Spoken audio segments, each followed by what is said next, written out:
Major League Baseball welcomes you to the following presentation of the Miami Marlins.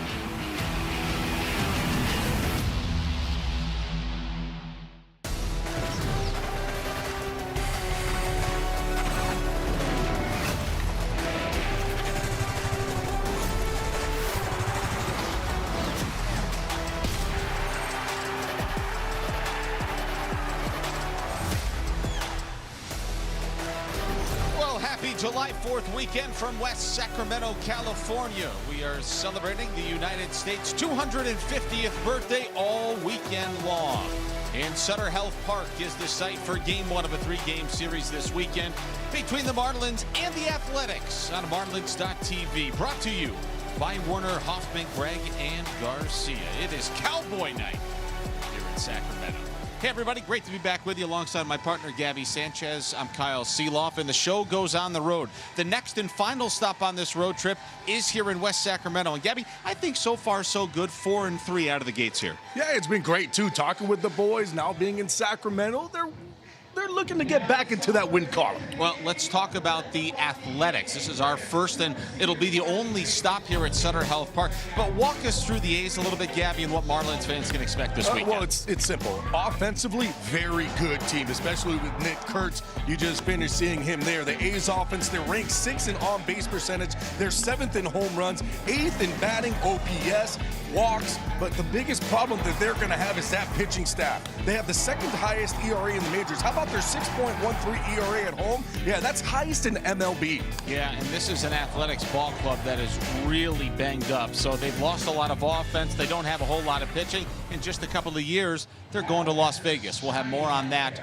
as the show and the weekend proceeds here at Sutter Health Park. Tyler Phillips on the mound here in game one. Last couple of starts really good. He really feels to seemingly be settling into this role as a starter. He absolutely is. That's back-to-back quality starts for Tyler Phillips. You kind of look at his last start, what I love the most, no walks. He only had one strikeout, but he threw 97 pitches. He utilized his whole entire mix, too. He really didn't rely on one pitch. He had that sweeper going really well, that changeup. He had that good fastball up to 97 miles an hour with that sinker. We had some great shots of Tyler not wanting to come out of the ballgame. He was telling his teammates, he was counting on his fingers how many innings I went, how many I wanted to go. So Tyler Phillips on the mound here in game one for the Marlins against the Athletics tonight. We are walking you up the first pitch here on Marlins.tv, but we'll step aside here in West Sacramento. And when we come back, we'll talk about playing in Sacramento. Craig Minervini will join us on the other side of the break.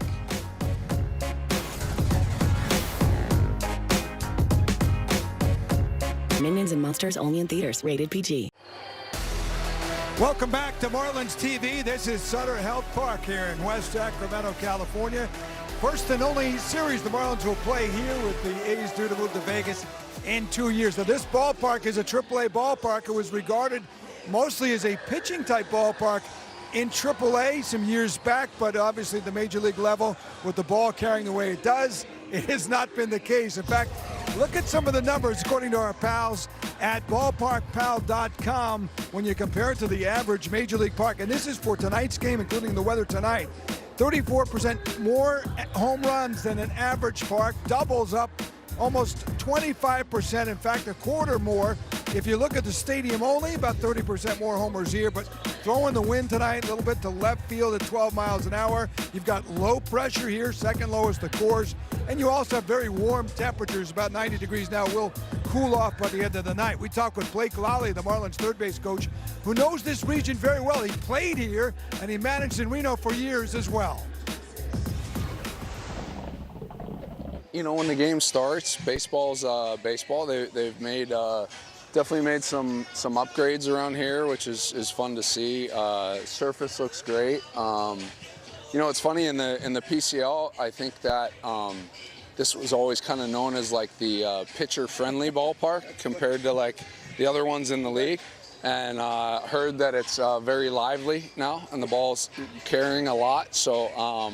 Yeah, I'm interested to see that because, like I said, we used to come here and go like, oh, to finally get like a pitcher's park. But yeah, the elevation is a little. Yeah, right? yeah. Yeah, a lot more humidity, elevation's lower. But big league-wise, you look at the stats, a lot of runs, there have been a lot of homers. Yeah, a lot of runs, a lot of homers. Yeah, I think like the ballpark factor is pretty hitter friendly. Did you ever notice a changing weather because of the weather at all during the game? You know, it's so warm in the beginning, but then it kind of could cool off into the game. Yeah, and it will cool off. I mean, definitely when the sun goes down, but it's the heat. I always thought the heat like kind of sat here in Sacramento. Like it was always could be one of the warmer places. I remember playing some pretty warm day games here. Well, the Fish just played a crazy series in Colorado. 61 runs were scored in the 4 games. And here, next to Coors, second highest scoring ballpark. We'll see if that trend continues here on Marlins TV. Should be a fun series, though. A new park. The fans are in it. A's have an exciting young club, and obviously so do the Fish. Late night with the Fish coming up from the capital city of California next.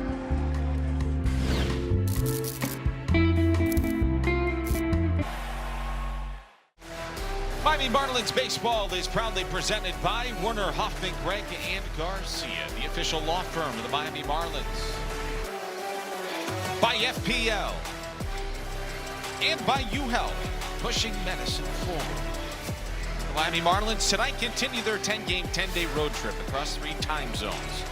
Game 1 of a 3-game series against the Athletics in their first and only trip to Sutter Health Park here in Sacramento, California. Jack Perkins on the mound for the A's tonight. Let's take a look at the lineup, Gabby, that he will face. Produced by Clayton McCullough and brought to you by Werner Hoffman, Gregg and Garcia. Hicks, Stowers, Lopez, Edwards, Hernandez, Conine, Casey, Marcy, and Jimenez. No Mac, Ruiz, Sanoja, or Navarreto for the Marlins here tonight. Jack Perkins, 26-year-old out of Kokomo, Indiana, making his 23rd appearance and 6th start of the season for the Athletics tonight. Beautiful night for a ball game.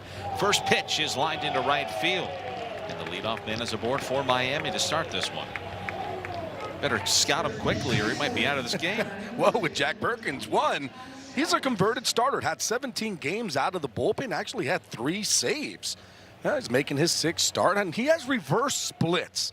Righties are actually hitting better against him than lefties. Righties hitting 272 compared to 232 that lefties are hitting. He's a fly ball pitcher. 31.7% of the balls are hit in the air. MLB average is 24.2. Well, if you are a fly ball pitcher here at Sutter Health Park, Have some trouble. it's not all that conducive to working deep into games. Here's those splits that Gabby was talking about against the lefties and the righties. And you see the 6 home runs. Well, 5 of those home runs are here at this stadium. Here's Kyle Stowers with a man at first, and Stowers bangs that on a line into right. Butler will play it on a hop. 3 pitches and a pair of singles for the Marlins to start this one. Well, talking with the boys, they were ready. They want to come out. They want to get back on that winning track, and here it is with Stowers. He gets a cutter, top of the zone, does a nice job of staying on top of it and driving it to right field. Perkins has a .665 ERA in 5 starts since joining the A's rotation at the start of June. And he only moved into the rotation because Luis Severino and Aaron Savali went on the IL. Savali has since returned. Severino's out until after the All-Star break. Here is Major League Baseball's average and hits leader, Otto Lopez, who finished a homer shy of the cycle on Thursday at Coors Field. Did collect his 36th multi-hit game of the season, which ties him with Miguel Cabrera back in 2006 for the most multi-hit games by a Marlin before the All-Star break. Otto flies this into shallow center. That's going to be a tough play. It's going to fall. Everybody is safe. Back-to-back-to-back singles for the Marlins, who are cooking here early. I'll tell you this, Otto Lopez did not hit this ball good, and I think it kind of messed up everybody out there. Bolte is in center field. He's coming in. It looks like McNeil's all over it. Ball ends up falling. Great job of base running, too.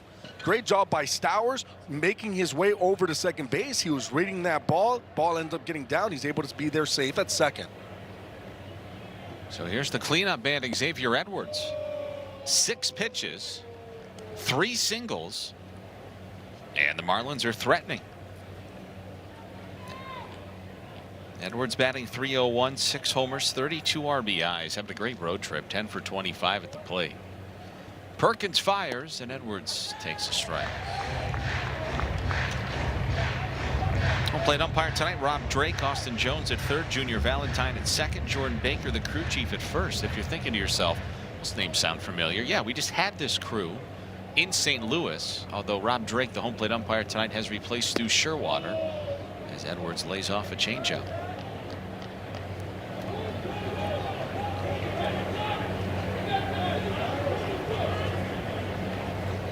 Those shadows, luckily, are now behind the pitching mound. When those are in front of the pitching mound, it gets really tough to see because you go from light to dark. 2-1. 3-1. There's no place to put him. If you're Xavier Edwards, you're looking for one pitch, that four-seam fastball right there in the mid-90s. Not too many of these Marlins have any type of experience at all playing this Athletics ball club. Edwards is 2 for 10 against them in 3 games. And there's ball 4. That'll force home a run. Marlins lead 1-0 after 3 singles and a walk to start the game.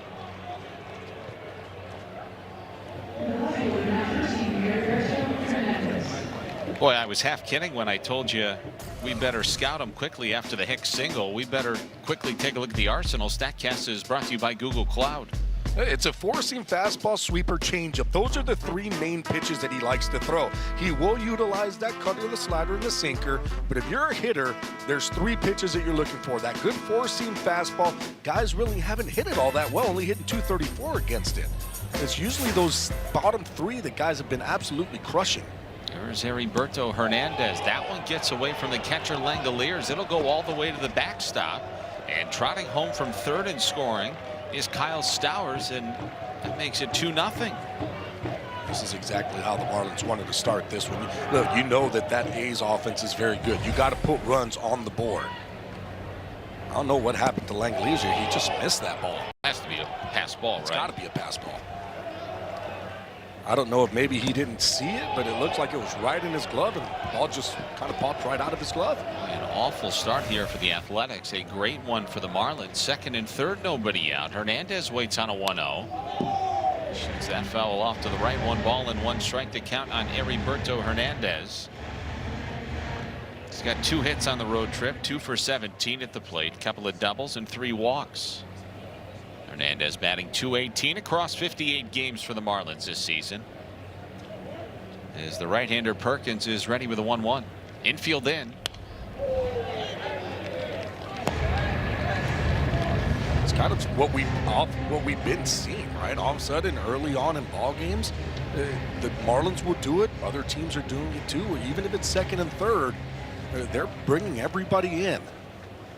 Usually with no outs, you're not going to be going on contact. You're seeing it through.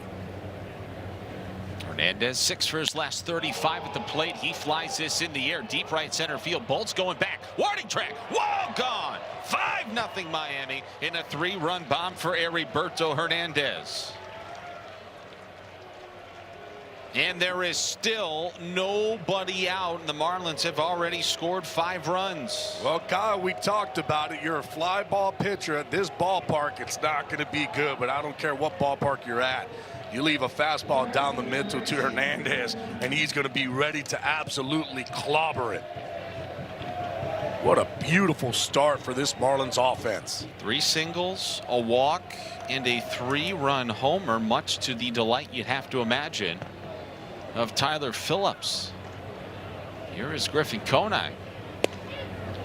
Let's go back to the swing. Take a look at the replay here, Gavin. Oh boy, it was beautiful. 102 miles an hour off the bat. That ball came in at 96, and Hernandez, he doesn't try to pull it. We've been seeing him pull a whole bunch. This time he lets that ball travel just a little bit, hits it out of center field. Beautiful swing. I didn't know immediately. The dugout did. Our vantage point, we are very low to home plate. Another Marlins home run for healthcare, brought to you by Leon Medical Centers. Each Marlins homer this season means a donation to the League Against Cancer, delivering free care in South Florida. Well, we were so close to home plate. Off the bat, you heard that first base dugout erupt. They knew it. As soon as he hit it, everybody started. And you know why, too? When you hit balls in this ballpark in BP, guys know by the sound, by the way it comes off the bat. 5 have come to the plate. All 5 have scored here in the first. Now you don't want to be the guy that makes the first out of the inning.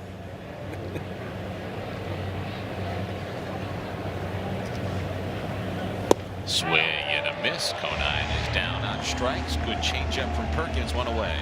And that's his pitch. That changeup is a really good changeup. If he's able to get that one across the plate just like he did there, boy, it gets tough because he does have that 95, 96 mile an hour fastball. The changeup's 90, so it's not that big of a difference in the adding and subtracting. It's got a lot of movement to it, though. Here is Owen Casey. It's a trio of lefties at the bottom of the order for the Marlins here tonight. Casey batting .239 on the year. He, like many other Marlins, having a good road trip. Double homer, 4 RBIs, 6 hits, and 16 at-bats. You're right, that is a good changeup. Nothing at 2. It's a lot of movement, a lot of action to it. Guys really don't hit it all that well. .238 batting average against it. But, I mean, it's got a ton of movement, some downward spin. Perkins started his college career at Louisville, transferred to Indiana. 0-2 got him.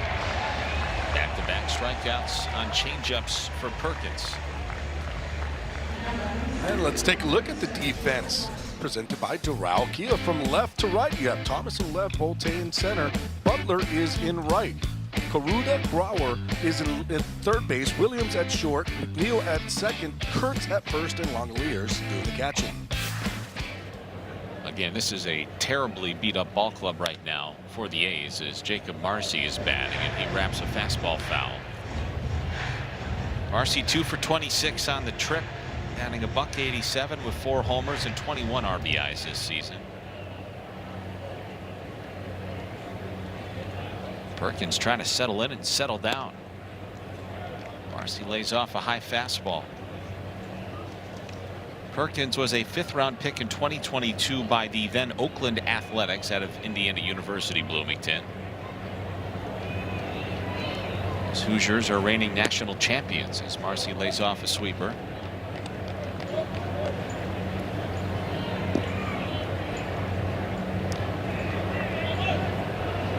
Jack Perkins grew up in Indiana, home to 8 Major League Hall of Famers over the years. I'll tell you this. You know, sometimes you just get a feeling. I have a feeling right now that Jacob Marcy is about to go on some type of tear. I really do. I feel like he's been seeing the ball. He's not swinging out of the zone. I see him all of a sudden catching fire. Oh, my God. Oh, my God, Gabby. Take a walk, big boy. Marcy goes deep. Oh, 6-0. How'd you know? I told you. You have to feel it sometimes. You gotta feel it, Kyle. I felt it. Gotta feel it for him. People at home are going to think we're on a delay. Jacob Marcy goes deep for the 5th time this year. It's the 2nd homer of the inning, and the Marlins have a 6-0 lead. I gotta say anything else. That's it. Oh, I'm so happy for him. You know he's been putting in the work. And boy, that's a beautiful swing. And that's what I've been talking about too, right? You get into it. Get your pitch, get your swing off. Another Marlins home run for healthcare, brought to you by Leon Medical Centers. Again, each Marlins homer this season means a donation to the League Against Cancer, delivering free care in South Florida. Oh, it's 106.2 off the bat. 3-1. Get your fastball. Get your swing off. He took a nice look at it, too, and I don't blame him. Up out of the berm. Gabby, that was unbelievable.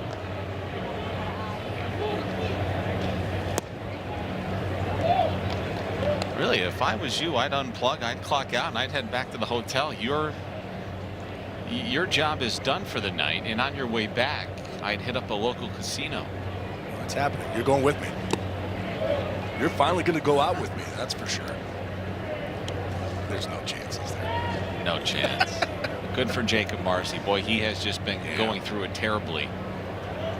And you have to start somewhere. You can't go 15 for 30 before you start 1 for 1, right?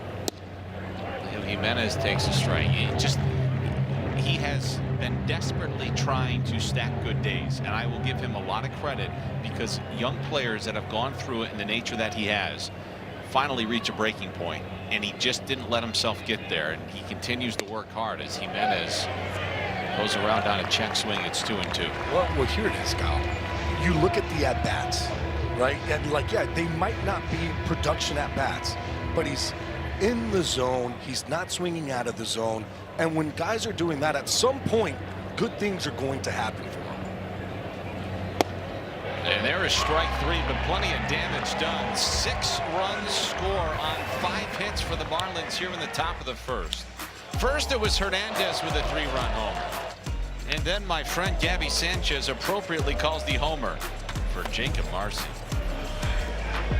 The Marlins TV is presented by Warner Hoffman, Greg, and Garcia. We're live from West Sacramento, California, where the Marlins have just scored 6 runs on 5 hits, including a pair of homers in the top of the first.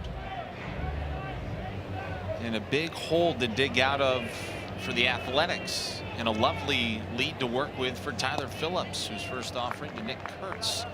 It's a splitter that gets away from Liam Hicks. Let's take a look at the starting lineup for the Athletics. I love that look of it. And the FPL lineup is as follows: Kurtz, Langoliers, Butler, Thomas, JKG, Cortez, Bolt, McNeil, and Williams. The starting lineup's the old-fashioned way there, Gabby. In ink. Tyler Phillips, who was a reliever to begin the season before the Marlins moved him into the rotation in May, threw a season-high 7 1/3 on Sunday in St. Louis. Swing and a miss by Kurtz. He lost his helmet. He was a tough luck loser in that game. He allowed 2 runs in a 2-1 loss. Brian Torres had the 2-run homer. 22 appearances, 6 starts for Tyler Phillips with a very fine ERA of 3.02. Nick Kurtz bangs that on the line at a single. Leadoff man aboard for the A's. Now, how about that kind of respect, though, that they have for Nick Kurtz? Didn't throw him one fastball. Everything was off speed. Splitter, threw a curveball, threw the sweeper. That was another curveball there. So the understanding is there's one guy in this lineup that you don't want for them to beat you. It's that guy right there. Leadoff man aboard for the Athletics, and here is Shea Langoliers. Splitter drops over for a strike, 0-1 on Langoliers. Leads the A's with 20 homers this year. Told you Tyler Phillips has a 3.02 ERA, but he has lost all 3 of his starts away from Lone Depot Park this season. No wins, 3 losses, a 7.16 ERA. As Langoliers takes a sweeper on the outside corner for strike 2. But if Phillips has good command on everything but his fastball here tonight, he stands in a reasons to be. You'd think he'd have a lot of success because opponents are slugging just .244 versus non-fastballs against Phillips this season.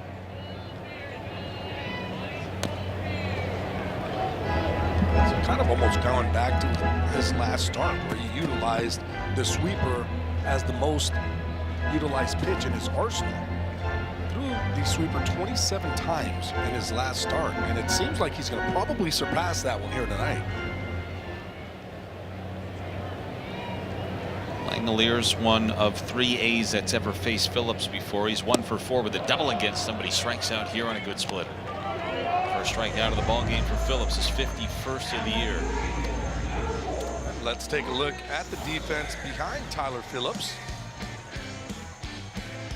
Presented by Doral Kia. From left to right, you have Hernandez in left, Marcy is in center, and Conine is in right. Jimenez at third, Lopez at short, Edwards at second, Stowers at first base, and Liam Hicks doing the catching today.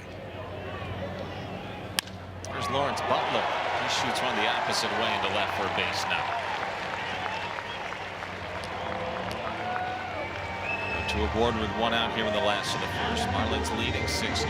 Let's talk a little bit more about Tyler Phillips and rewind things to last Sunday in St. Louis. StatCast brought to you by Google Cloud. Here are his outs by pitch type in his last start against the Cardinals. Yeah, and of course he's going to utilize that splitter and sweeper a whole bunch. The curveball for me was one of his better pitches, had a 43% whip rate. It was his best whip rate out of all the pitches that he had. There's a swing and a miss. There's Colby Thomas batting, facing Phillips.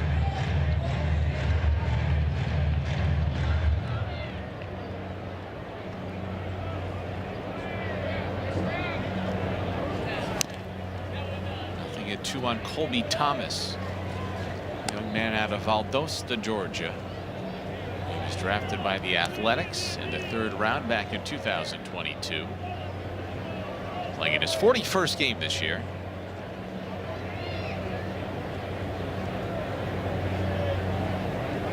Phillips delivers a splitter that misses inside. Hey, with Colby Thomas too, really looks to be more of a platoon kind of hitter. He's only faced right-handed pitching 10 times. He's 1 for 10, so hitting 100 against right-handed pitching, hitting 257 against lefties.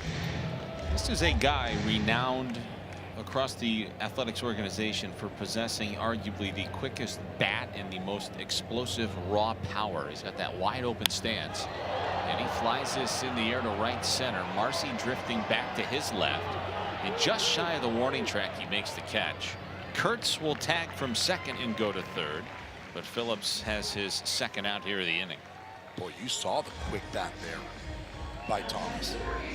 I mean, he got his hands into that zone quick, and that ball went straight up. So with 2 outs, that'll bring Joshua Kuroda-Grauer to the plate. Rookie third baseman playing in just his 4th game. He is often called JKG. 23-year-old infielder facing Tyler Phillips, and he pops this into the air, foul off to the right. A freebie there in the 5th row for some folks that have found some early shade here at Sutter Health Park. Lovely little ballpark, Gabby. I've enjoyed our stay so far in the first couple of hours. You do get the spring training Grapefruit League feel when the players all walk in behind the gates and left with their bags and bats in hand. Phillips with an 0-1, and that's bounced the shortstop. Lopez will go the short way to second. And Phillips leaves a pair aboard here in the 1st.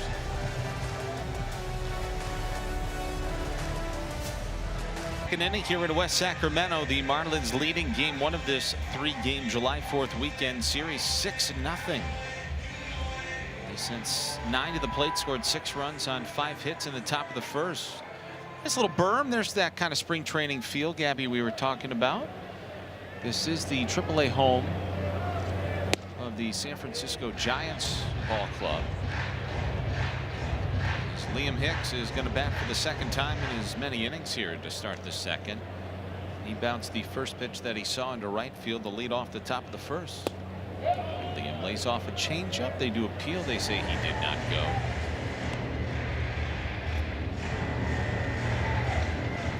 Playing tonight 46-42, 6 games back of the Braves. They will need to win to keep pace with Atlanta, who just moments ago polished off the Mets in game 1 of their, I believe, 4-game wraparound weekend series at Truist Park.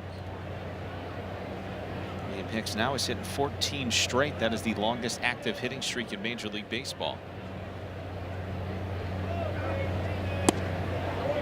If indeed the Marlins hold on to win this ball game tonight, they guarantee themselves at the minimum a 5-5 road trip. Clayton's boys have been playing so well. They're playing their 44th game away from Lone Depot Park tonight. They're 89th on the year as Hicks swats a 3-1 fastball foul. And they are very slowly, Gabby, starting to work their way back towards a 500 mark on the road. They're 11 games over at home. Lone Depot Park has been just a lovely joint for them to play in this year, and some of their recent success on the road has propelled them back to a respectable road record. They're 7 under at 18-25, but that was pretty ugly about a month and a half ago. And there is ball 4 to Liam Hicks, who's on base for the 2nd time tonight. Hey, you talk about that road record. It was tough to start off the season, of course, for them. I mean, they didn't have the easiest schedule. No, either. not at all. They had a really tough schedule. So now it's time for them to start making up some of those wins. And especially when you start to look at this team and that belief of, you know, hey, we are good, right? Like, we can make a playoff team. We can beat anybody out there. You got to show it. Stowers dribbles that softly up the first base line. Perkins' only play is at first. Hicks will go to second. And there's one out and a man in scoring position for the Marlins, and the batter will be Otto Lopez. Boy, Jack Perkins going through it here early. He's thrown 39 pitches. He just collected his 4th out of the game. But probably more disappointing for the right-hander's sake right now. He allowed 6 runs on 5 hits, including a pair of monster homers there in the first.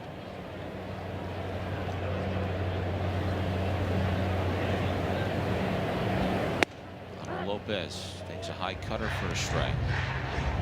Well, after going a major league best 20-6 in June, Marlins tonight looking to avoid starting July with 3 straight losses, and they're off to a rip-roaring start. They haven't lost 3 in a row since a 5-game skid against the Mets and the Blue Jays, you might recall, to finish the month of May.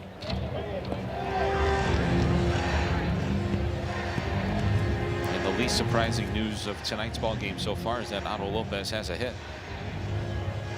Yeah, but he doesn't have 2. That's what he's known for. Isn't Well, stand by.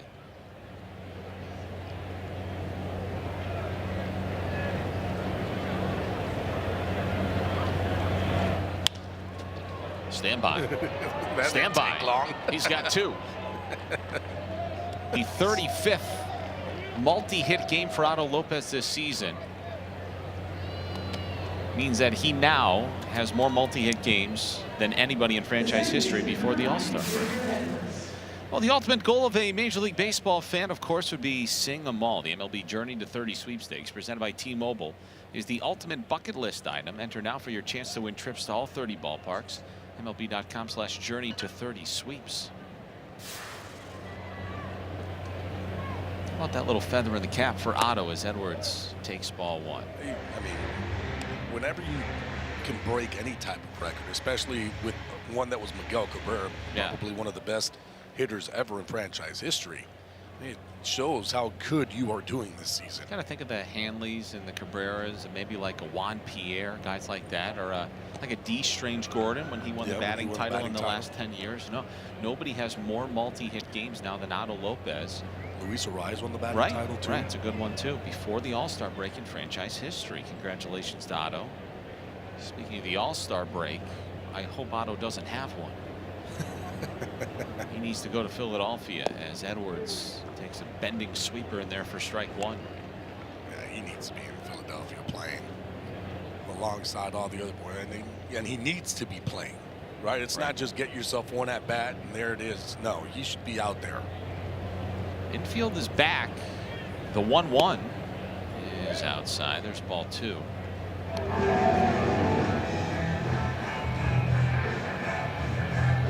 Lopez at first with Hicks at third.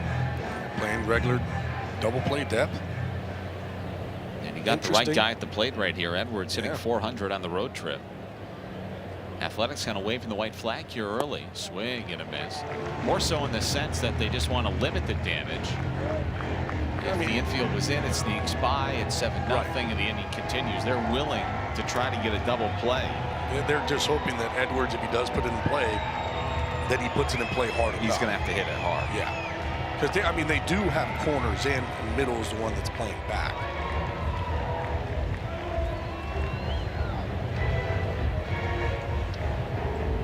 Two balls, 2 strikes to count on Edwards.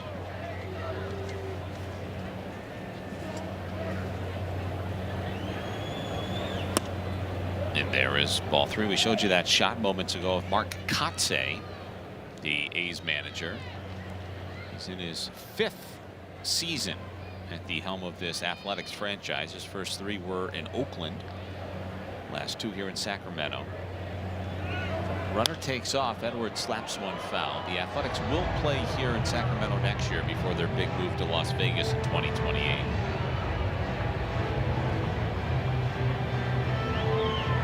Mark Kotsay still looking for his first winning season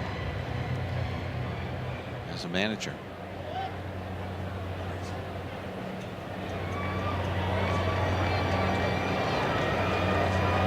He had a good career, 17-year career did Kotsay. Another 3-2, and Edwards flies this out towards left center. Let's see if Liam Hicks will give it a go. Should be deep enough. The throw will come in towards second. That's a sacrifice fly for Xavier Edwards, and it's a 7-0 ball game. Before Heriberto Hernandez can hit, how about a quick word from FPL? At FPL, our teams are working every day because reliability isn't an option, it's a commitment. FPL, working for you every single day. Alongside Gabby Sanchez and the third member of our broadcast crew, Craig Minervini, I'm Kyle Seeloff. Thanks for staying up late with us if you are indeed watching back home on the East Coast. If folks are going to stay up late, might as well give them something to watch. Marlins are having a lot of fun here so far tonight. Hernandez absolutely swatted his 9th homer of the season to right center back in the first. That one stands him up. If you missed it, shame on you. But here it is again. Just a fastball that he crushes. And we've talked about it too. He's been pulling a whole bunch of balls. That one he did. Why? Because you had second and third. You want to use the big part of the field. And boy, did he ever.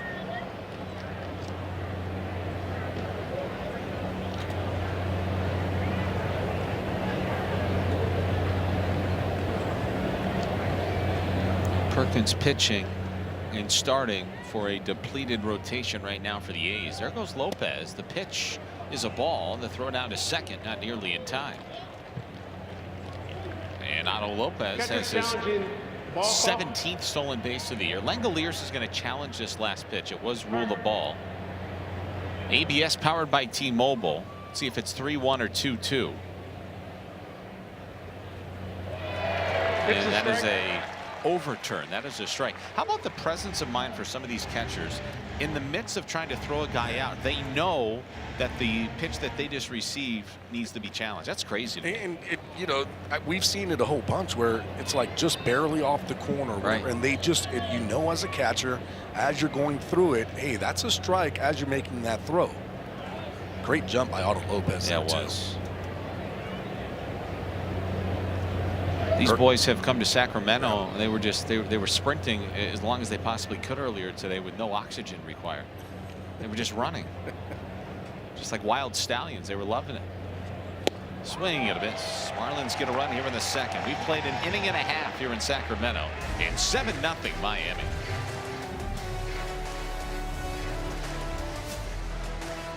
TV is powered by Major League Baseball. Bottom 2 here at Sutter Health Park. And the Marlins have staked Tyler Phillips to an early 7-0 advantage. Carlos Cortez out of Orlando, Florida, going to lead things off here for the A's.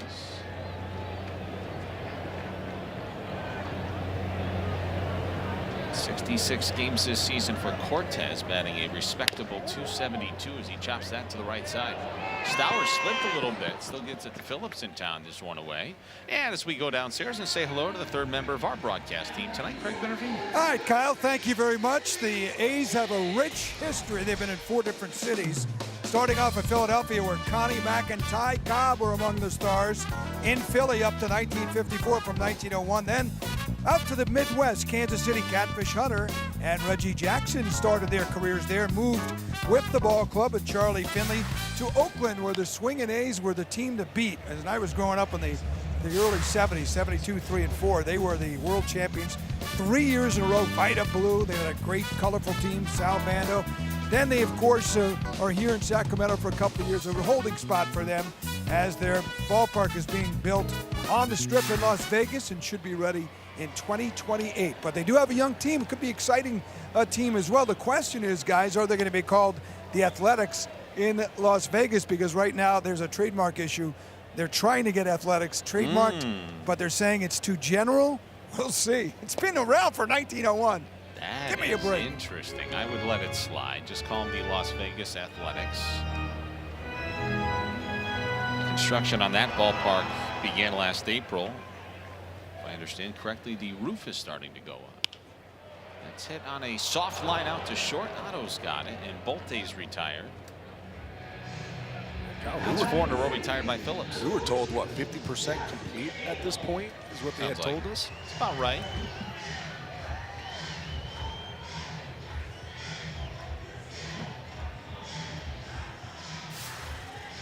actually have a webcam that you can keep track of, and this is a time lapse of everything that's started to transpire and some of the work being done. Roof has started to go up just off the strip. There you go, slowly but surely. It's going to be a beautiful place. Here is an old friend in Jeff McNeil, who the Marlins have seen so much of over the years. He's playing in his 98th career game against the Marlins tonight. McNeil, a lifetime .281 hitter against Miami. It's in some new threads. After 8 seasons with the New York Mets, McNeil lays off an 0-2 sinker. He's had some good years. Won a batting title a few years back. He's a 2-time All-Star. Same year he won the batting title in 22. Also won a Silver Slugger. He's a premier bat-to-ball contact guy. That will pain you when you're facing McNeil right there. A lot of foul balls. Marlins know that very, very well. He had a really good start to the season, too. He was hitting .286 in April and March. But then all of a sudden, May came around, and so did June, and it's been going downhill ever since.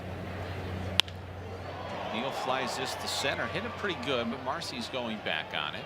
And he's got it, and this side is retired. A perfect second for Phillips.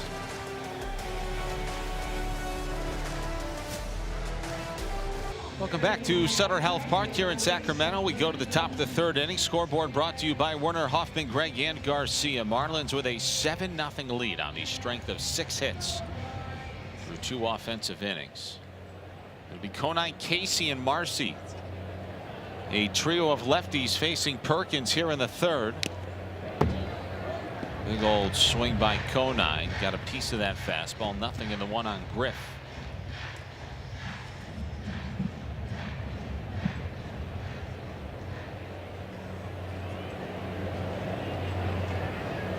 Conine struck out on a changeup in the 1st. Lays off a high fastball here.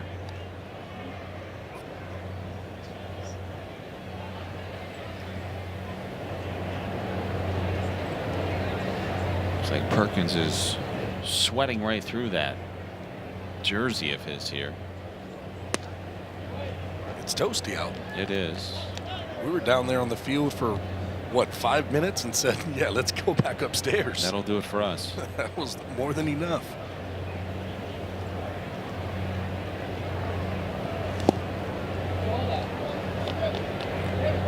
All right, now Griff's in a really good hitter's count here. 3-1. We've already seen what Jacob Marcy did on a 3-1 count. We already saw what Hernandez was able to do on a 3-1 count. Get your pitch. Get that bat hit out in front. And there's ball 4. Take your walk.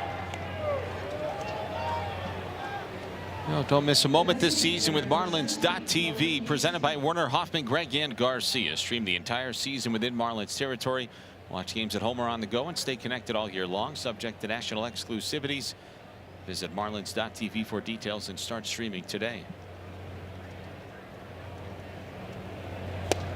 Swing and a miss by Casey on a changeup.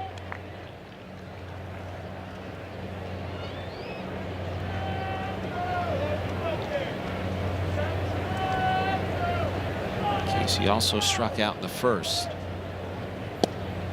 As he takes a changeup for strike 2. And that's how he struck out, with that changeup.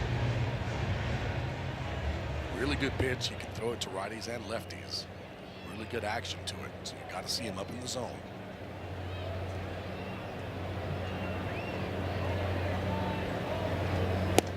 And he struck out on a high sweeper. For the first out here in the 3rd. Well, Jacob Marcy coming to the plate. He homered in the 1st, and we believe he has made a change. The photo on the left is the torpedo bat he was using in Colorado. The bat on the right, I am told, is a Victus bat. That is not the torpedo bat you see on the left. Marcy has made a change, and it has immediately paid dividends tonight. And I thank our fabulous crew in the truck for putting that together for us so quickly. So we'll see if Marcy sticks with this piece of lumber. Yeah, all it is the weight distribution. right? The torpedo bat is going to have the weight more in that barrel or down the handle a little bit more, where a regular bat is going to have it more towards the end of the bat. Well, and here's the good news. Some hitting folks in the baseball community would tell you it's not always the Indian. Sometimes it's the arrow. And this arrow was pointing upwards, and that ball left the yard in a hurry. Well, sometimes you got to just make that change. You've got to realize, you know what? Maybe this is not working out for me. Let me go back to my old style bat and see how that goes. Takes a change up for a strike. I mean, what can one big swing do like that for a guy that has been mired in such a bad slump? Confidence. Yeah. Immediately that fast. And two, all of a sudden you change the bat and you have success right away. You're like, man, why did I take so long, right? Like you just start talking yourself up. And he strikes out here on a good changeup by Perkins. As back-to-back strikeouts after the leadoff walk to Konine. It's 6 strikeouts for a guy that's allowed 7 runs on 6 hits. It's a really good changeup. I mean, that's, if I'm him, I'm utilizing every single time a lefty's coming up. Here's my changeup, and you're going to have to hit that pitch. I will throw it 5 times in a row. It is that gross. There's Leo Jimenez, who makes a spot start tonight, spelling a scorching hot Javier Sanoja, who, don't you worry, may be utilized at some point in this ball game, unless the Marlins totally just run away with it like they are right now. Jimenez flies 1 foul, 1-1. I like what Clayton is doing, though, giving guys, breaks. When you're going ahead and you're giving, Otto Lopez a break, so no one's going to be in there. When you're giving Xavier Edwards, so no one's going to be in there, third base, so so all of a sudden now you're able to get him off of his feet for 1 game. So I think that's multi-layered, and we'll have to ask Clayton tomorrow. This is a perfect time leading up to the All-Star break to spell a guy here and there, to get them off their feet, because you got about 60 games to play coming out of this thing, and you're in a position to potentially make the postseason. It's one day at a time. It's 1 foot after another. I totally understand that. Snap throw to first, not in time. But those final 60 games, it's a sprint. It's not a marathon anymore. And these guys are going to need to play every day. And that's the point. Like, you look at Lopez, you look at Edwards. I wouldn't be surprised if you don't see them get another day off. Especially after that break. It's time. It's time to go, boys. Now you're going to go, because we're trying to do something special here. I agree with you 100%. I think that's probably Clayton's line of thinking, but we'll find out more tomorrow if we remember to ask. We will. We'll report back.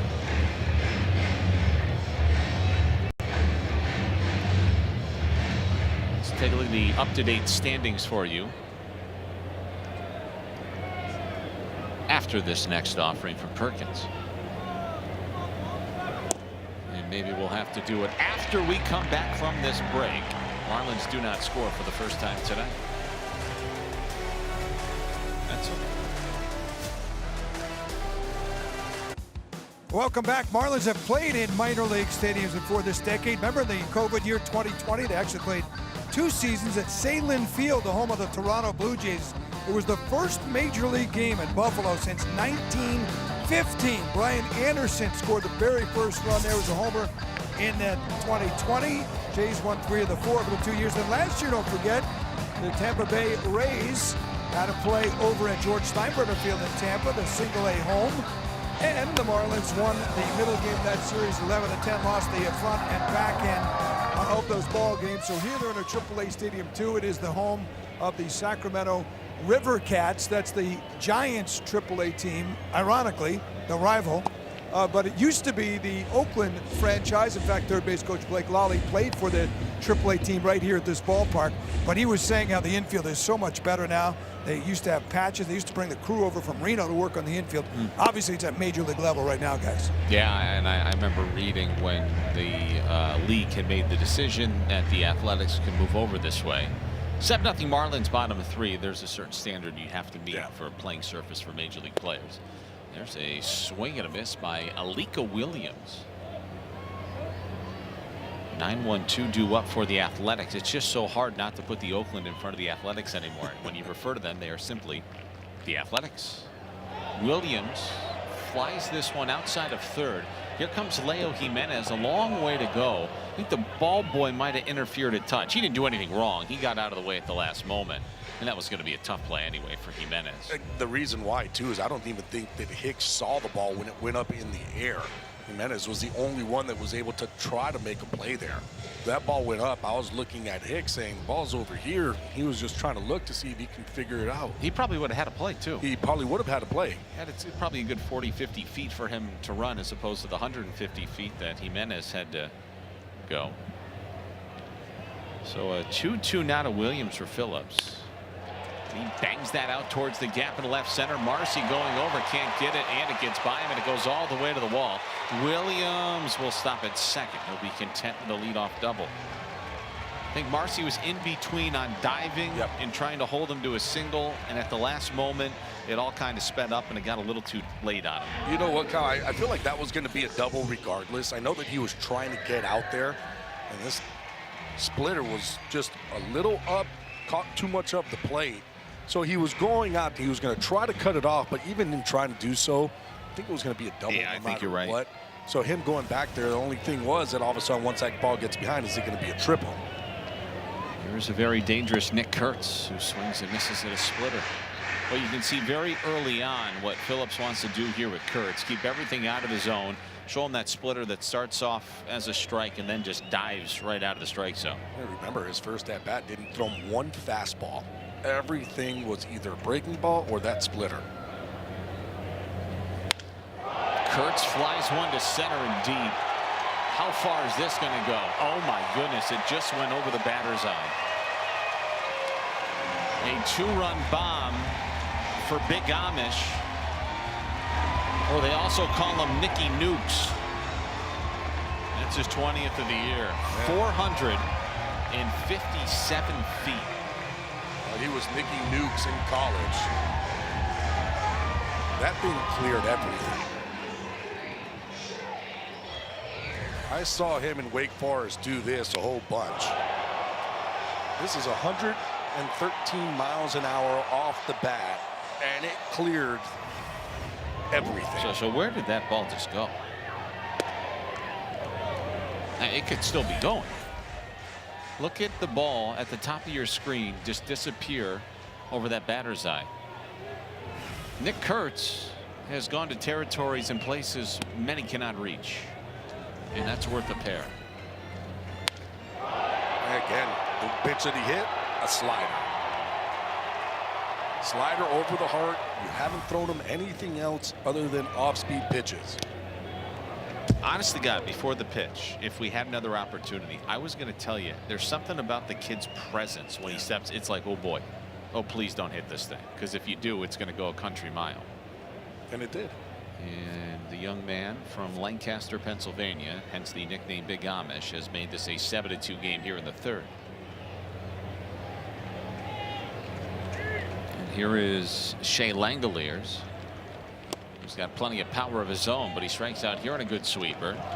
And there's one away. Now, Major League Baseball news and notes. Some suspensions were handed down after the big fight the other night at Fenway Park. Cade Cavalli got 7. Miles Michaelis, the Jupiter boy, got 5, the old Cardinal. Nelson Contreras, speaking of old Cardinals, got 7. And Nate Eaton received a 3-game suspension. Still some fallout from that. Here's Lawrence Butler, who lays off a curveball. 1-0 on Butler, who singled in the first. It was his first hit against Phillips. Now 1 for 4 against Tyler. Playing in his 6th career game against Miami. You know, we were talking about this a little bit before the game, Gabby, but with all due respect to 4 through 9 in the order right now for the Athletics, they're so banged up. You really only fear 1 through 3. Yeah. Those are the 3 guys right now for the Athletics. It's like, hey, if you can get past those guys, you can't take your foot off the gas pedal, but it's a much more manageable situation. And when you look at Butler, you probably are thinking like, well, he's only hitting 200, but he has been swinging it a lot better. Hit 281 in June. There's not going to be a lot of power there. Only 2 home runs, 7 RBIs. But you're right. Like, you look at it right now, and it's really the top 3 guys in this lineup that you're saying, okay, that's where we have to protect. Right.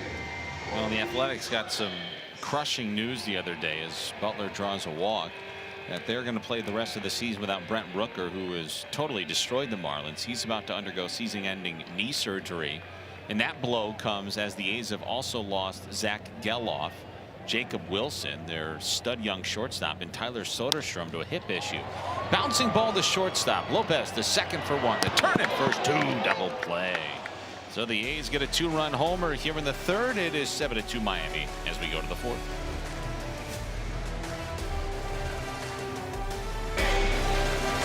Now the 4th of July weekend is underway here in California, celebrating America's 250th birthday this weekend.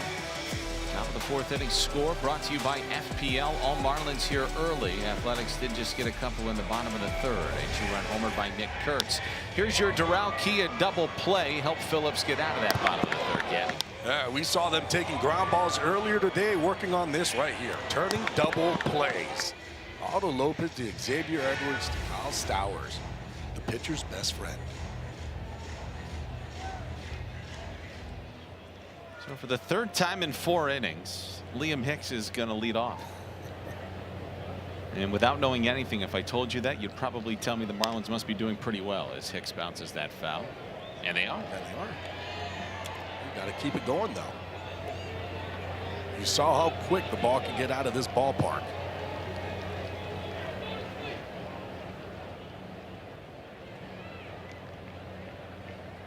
Sun is starting to set. It should cool down a good 10 to 15 degrees by the time this one is over.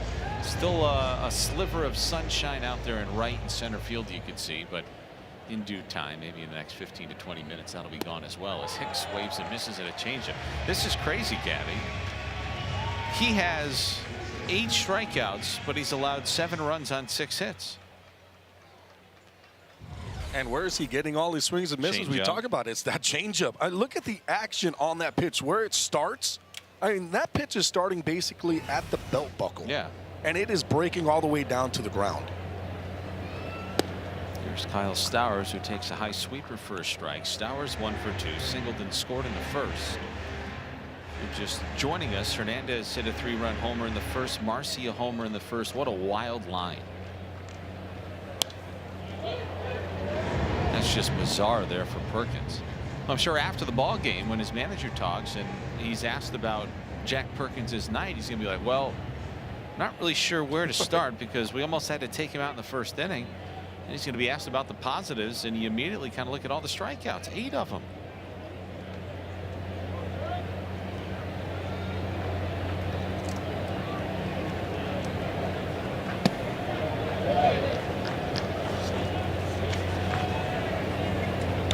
Third appearance, 6th start for Perkins, facing Stowers, who's already got a hit in this ball game.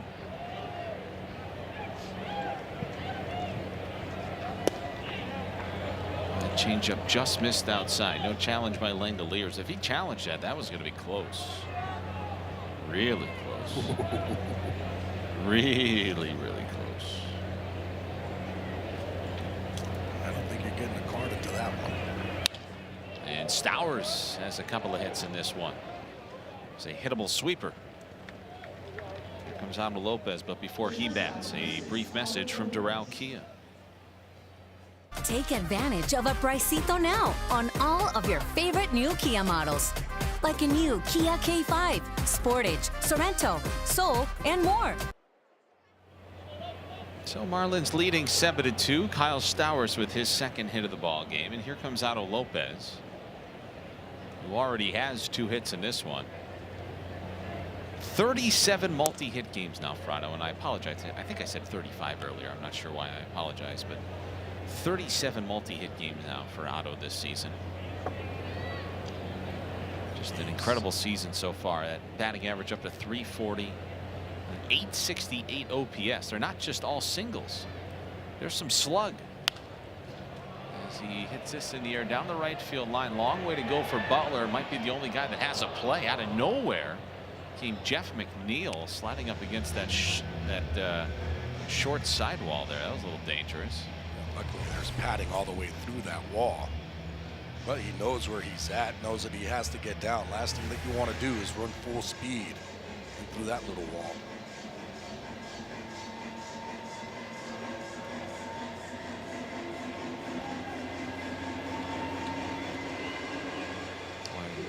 Lopez 11 clear of Arise. Just when Arise started to really nip on his heels, right before they either came to Miami or the Giants were in Miami, Lopez has just taken off again. Now he's just showing off. Check swing dribble. This is a problem if it stays fair. It does. The throw to first by Langoliers out of nowhere. He was shot out of a cannon from behind the plate. I thought this was going to be a tough one. The problem was that Otto Lopez couldn't get going because of where that ball was. It's a sinker in on the hand, so look at where he goes. Everything has to be back, so he takes that step back. As soon as that happens, he wasn't able to go through first base. Langoliers, though, boy, you were right. Look how quick he gets there. Spin throw over first. He knew if he was going to try to get him out, that's exactly when he had to pick up the ball. Because if he let it roll for another half a second, he was going to be safe. So now Stowers is in scoring position after the putout goes 2-3. And here's Edwards. He drew a bases loaded walk in the first. That's an easy RBI, his 33rd of the year.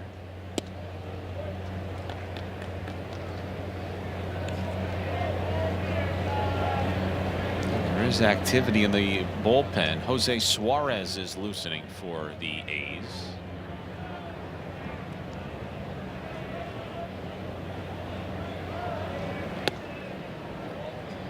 If I understand this correctly, this is the 4th time in team history the Marlins scored 5+ runs in the first inning before recording an out in a road game. Most ever. The other 3 instances all happen to be 5 runs before an out was recorded tonight. Well, there was still 5, but the Marlins got 6 in the first.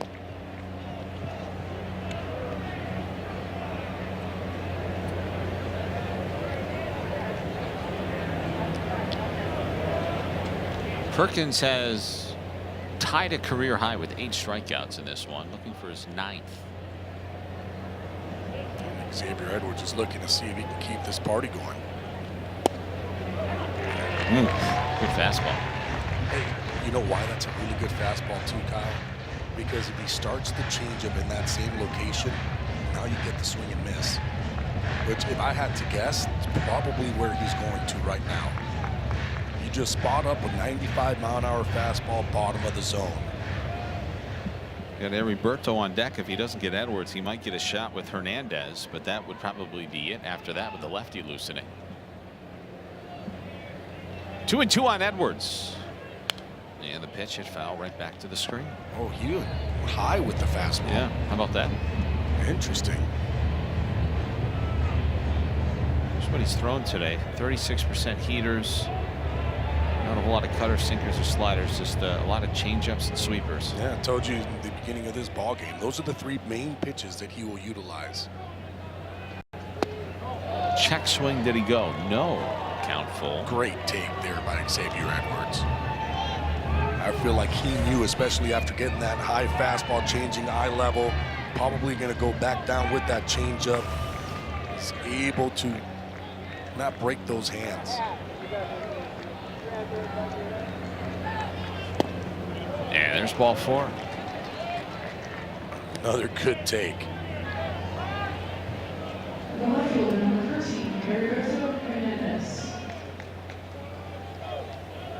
Second time tonight that Edwards has drawn a walk, and here comes Heriberto Hernandez. Pitch count starting to elevate towards that century mark here for Perkins. Hernandez a 3-run homer in the first. Perkins delivers. And sweeper, 0-1.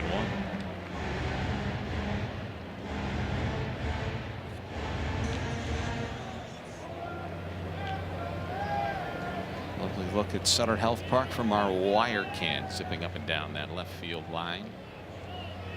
0-1 is hit softly out toward shortstop. Here comes Williams. He bobbles to throw to first, not in time. Boy, it'd be a tough error. They might give him one. Yep. I think that is an error. He had his time. He ends up bobbling that ball as he's coming in to make a play. I think you were right. Looks like it's going to be it, but here it is. He's coming in. Williams to try to make the play. It was on the transfer from the glove to the hand. He just could not get the grip. Well, here comes Mark Kotze. Pitching change coming up here for the Athletics. Marlins will have him loaded when we return as they continue to try to render a verdict on a hit or an error for Heriberto.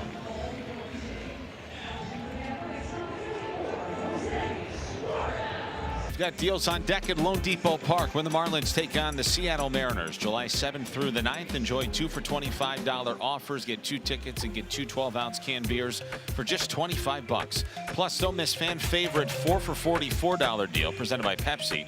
And get 4 tickets with hot dogs, popcorn, and drinks. Get your tickets at marlins.com/tickets. It'd be great to get back home. Marlins see the beginning of the end of this 10-game, 10-day, 3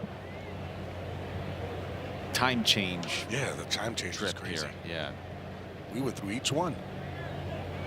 Time zone, that's what I was looking for there. Here is Griffin Conine batting with the bases loaded. Very similar to Coors Field. No lead really safe here in Sacramento. Maybe a little bit safer.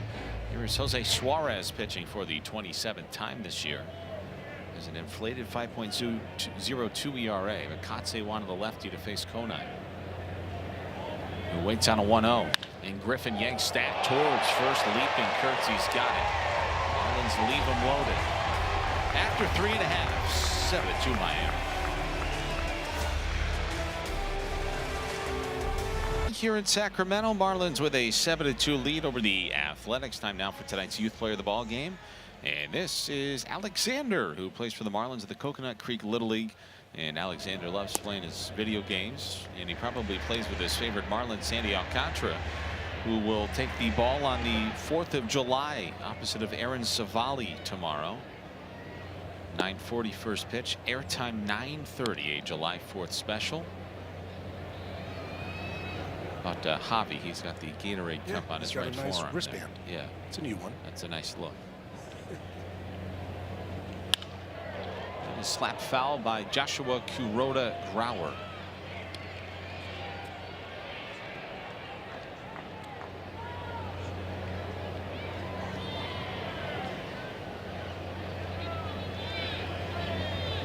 '23-year-old infielder for the A's. Rapidly risen through their farm system. Punches that softly up towards the gap in left center. Hernandez cuts it off. Well, he can really motor it. He just ran right out from underneath his helmet. And a leadoff man aboard here in the 4th. Yeah, this is a hanging sweeper, top of the zone. And you talk about it, JKG, what he can do, well, he's always hit. You leave something up there, he's going to go ahead and tag it. You just look at what he was able to do this season in AA and AAA. He had a combined .323 average with 7 homers. He stole 15 bases too, so he can run, just like you talked about. It was the 75th overall pick in 2024 out of Rutgers, not necessarily known as a big-time powerhouse college baseball program, but he did put together one of the greatest individual seasons in Scarlet Knights history as a junior. He led the nation with 95 hits and 428. 428 average. So he just put on display some of those premier bat-to-ball skills there. Here's Cortez, shoots one foul back to the screen. Earlier, he was a good story. He is also one of baseball's most unique anomalies. He is not a switch hitter, but he is a switch thrower. He's ambidextrous. That's another way to put it. Yes, sir. He's 5'7". He has defied all sorts of expectations, evolving from a minor league journeyman into a kind of like a vital spark plug here at the in this A's lineup. But he's a natural left-handed outfielder who throws right-handed when he plays the infield. How about that? Check swing, I think he might have offered, and he did. 2-2. Now that's you talk about a utility man. When you throw lefty from the outfield, and if they say, hey, we need you to play shortstop for a couple of innings, no problem. Just give me a different glove. Grab a left-handed glove and throw with your right arm. You know what's crazy too is he doesn't really like hitting at this ballpark. You kind of look at everybody else's numbers, and everybody else's numbers, you know, at home are a lot higher. His home-away splits are crazy. At home, hitting .213 with 1 home run and a .603 OPS. On the road, he's hitting .326 with 5 home runs and a .951 OPS. Wasted that sinker foul. That is interesting. I found that interesting because I started to look at everybody's kind of home and away splits. I'm like, nope, everybody else loves hitting in this ballpark. Cortez says, let me get out of here. He looks like a little bowling ball at the plate. There's those splits. They do listen to you, Gabby. It's Every once in a while, it seems like. Cortez is just fighting up there. He stays alive. When are you going to start listening to me? In due time. Got to earn that one, huh? Yeah, tonight's not the night, but I would say it's certainly not tomorrow, but in due time. It's getting close. Oh, it's a great shot. The drone here at Sutter Health Park tonight. Take a live drone look. Another foul ball. It's 4 in a row by Cortez. A's are starting to make Phillips work a little bit here.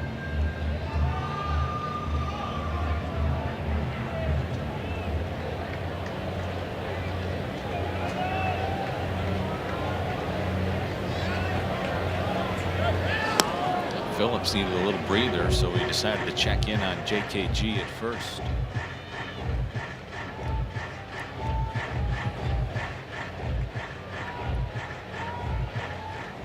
Athletics snapped their season-high tying 4-game losing streak on Wednesday. They have lost 8 of their last 11 and 22 of their last 37 games if you go back to May 22nd, which is the 5th lowest winning percentage of the major league. Good operation we got going here. Let's see if Phillips goes with that split.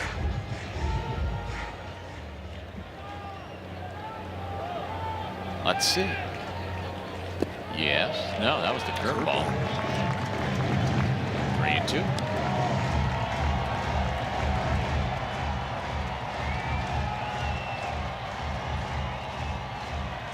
Phillips went the season high 7 into 3rd in his last outing. He's got plenty left in the tank. Runner goes. Cortez flies this down the left field line. Over Hernandez, not going to get there. JKG will stop at 3rd. And the Athletics, trailing by 5, have runners on the corners with nobody out. Great job there by Roberto Hernandez to be able to get to that ball. Not only get to it, throwing in a weird way to get that ball into second. Look at where this ball is. Hernandez going out there. Watch as he cuts this ball. Now watch, plant the back foot, get it in, and all that did was just keep Cortez at first base. Cortez is thinking double, I'm going, this is going to be easy, and then now have to stop and get back. And here is Henry Bolte. That was a great job by Heriberto. Had a lot of steam throwing that ball off his back foot like that. Just planting that foot and getting that ball in as quick as he possibly could, and then showing off the good arm. Not easy to do. 2-0. 7 runs, 7 hits for the Marlins. 2 runs, 6 hits for the A's. This game is still in the early goings. Bottom of the 4th. Athletics threatening, down 5. Phillips delivers, and Bolte with a check swing hits a splitter foul. Again, Bolte is actually a guy that hits splitters really well. Splitters and changeups. Actually hit .381 against those pitches. So with him, you can really expand the zone to the top with that 4-seam fastball. 2-1. This is a dream come true for the rising star center fielder. Many believe for the Athletics. I say that because he grew up a fan of the A's. He grew up in Palo Alto, that's where Stanford is. And his career has progressed from a highly rated high school prospect into a major league starter. There's ball 4.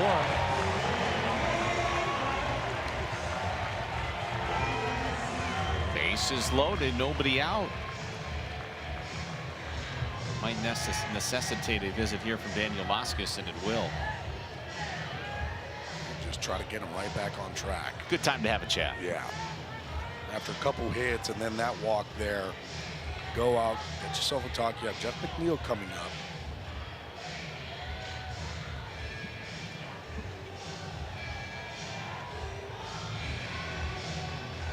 Well, here's a good one for you. Bet you didn't know the Marlins Foundation hosts weekly online options. Don't miss your chance to bid on exclusive Marlins items during select games.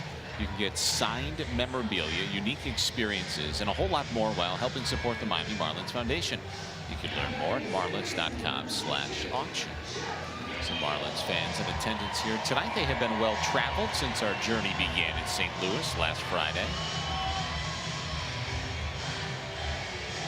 So darn nice to get back into that Eastern time zone on Tuesday night at home against the Mariners.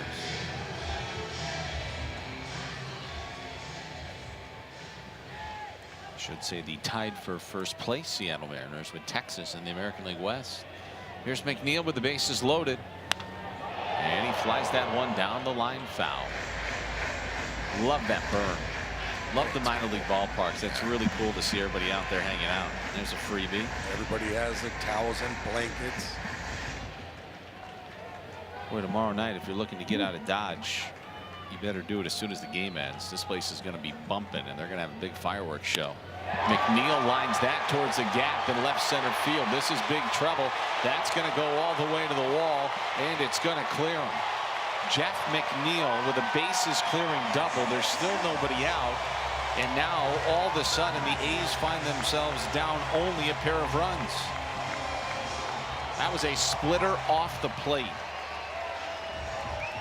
And we talked about with Jeff McNeil, really good bat-to-ball skill. He really does a good job, too, of crowding the plate. So even that pitch, even though it looks like it's off for him, it's almost like it's right down the middle.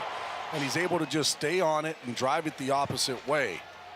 Was there a little miscommunication out there with Hernandez and Marcy? Hernandez just wasn't able to get there. He was trying to cut it off and just wasn't getting there in time. So we get a miss by Alika Williams. It's 0-1. He kind of pulled up. Yeah. We got ourselves a ball game, and this one is far from being over. Marlins led 7-0, but 5 unanswered here by the Athletics. Sweeper picked nicely by Hicks.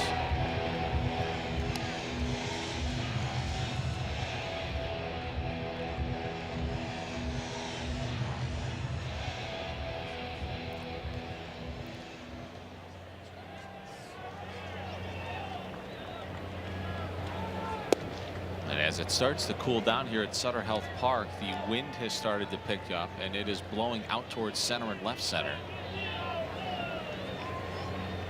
Pair of flags out there on the berm in right center. There you go. That's a pretty stiff breeze blowing out towards center and left. 1-2 to Williams. Got a piece of that sinker.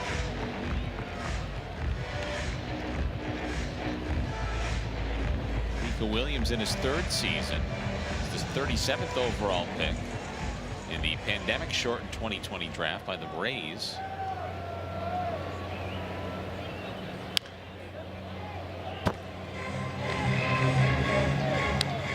Rays traded Williams in June of 23 to the Pirates in exchange for Robert Stevenson, the reliever. And the A's acquired Williams from the Pirates almost 2 months ago now, May 16th.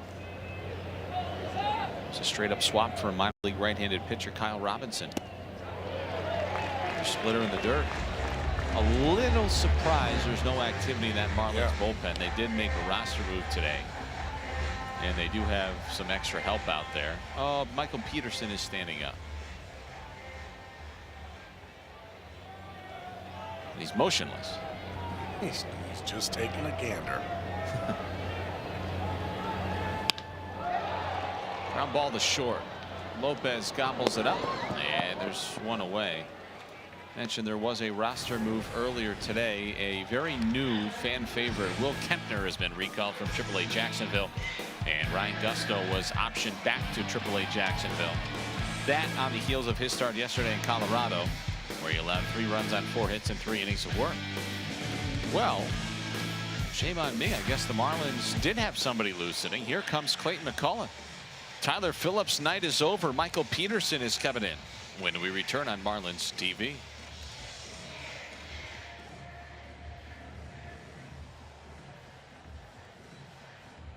Missed the Guayabera giveaway presented by Cuba Vera on July 7th when the Marlins take on the Mariners. First 2,500 fans. This is limited. These things are awesome. Are going to receive the exclusive Guayabera shirt. So get your tickets at marlins.com/tickets. It's Tuesday. Oh, it'll be so darn good to get back home. Maybe a quick visit to Ball and Chain. Probably fair to say a rough night here for Tyler Phillips. Really labored. 3 1/3, 5 runs, 7 hits, 2 walks, 2 strikeouts. Still responsible, as you see there, for the runner at second. Michael Peterson is on to face Nick Kurtz, who hit one about as far as humanly possible back in the 3rd. A lot of these injuries for the A's, Gabby, have put so much pressure on Kurtz, who coming into this game was mired in a brief slump. Just 6 for his last 33 at the plate with no extra base hits and 15 strikeouts. Now he's 2 for 2 tonight. Kurtz at the plate representing the tying run, and he had visions of tying it with that swing. Now, like any good manager, you worry about tomorrow. You are not, if you're Clayton McCullough, about to see a 7-0 lead slip away, which is why he's gone to the bullpen here early. Right. There's a reason why he said, you know what, today Tyler Phillips just doesn't have it. You're going to have to go to the bullpen. You're going to have to be able to work them. And the other thing is, too, look where he's bringing in Michael Peterson, right? He brought in Michael Peterson because of who's coming up in the lineup.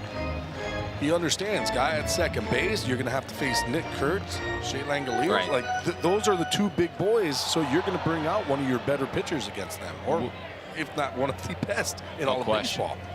Well, that was going to go all the way to the backstop. Peterson misses badly with that changeup. And now the 6th run of the ball game for the A's is situated at 3rd with 1 out. Wild pitch. This is a changeup that he just cut. Threw it way too out in front. Nothing you can do if you're Hicks there.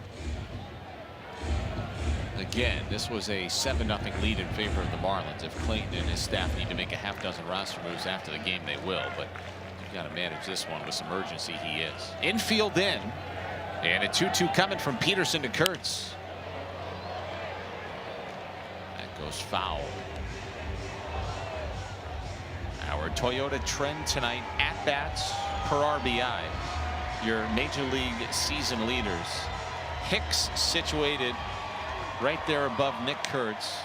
Those 2 trailing Luis Garcia Jr. Well, Dansby Swanson has all of a sudden gotten himself on the list. Fastball misses inside at 99 miles an hour. What are we doing here with a count full and a base open? And how careful are you? Let's start there. You're going to be careful. You definitely are going to be careful. I feel like you go with your off-speed pitch, that changeup. There's a reason why he's throwing it. It's the worst pitch that Kurtz hits. He ends up going with the slider instead. And it had a lot of the plate. Yeah. I mean, remember, too, that's the slider is the one that he hit for the home run to straightaway center field. There's the sequence. Now, based off the last swing, do you think Kurtz was looking for that slider? I feel like Kurtz does a good job of basically moving around the field, right? So he can stay on a slider but still be able to hit a fastball. Outside, ball 4, he walked him. And Langoliers will be the batter. It's not the end of the world. No. I mean, he leads MLB in walks, right? So he does a good job of, you know, taking the free pass. In a situation like that, though, all of a sudden now you're a ground ball away from getting out of this inning. You let him get on first base. This is interesting. No Shea Langoliers. This is Jonah Heim. Langoliers had struck out twice, facing Phillips. So Jonah Heim pinch hitting.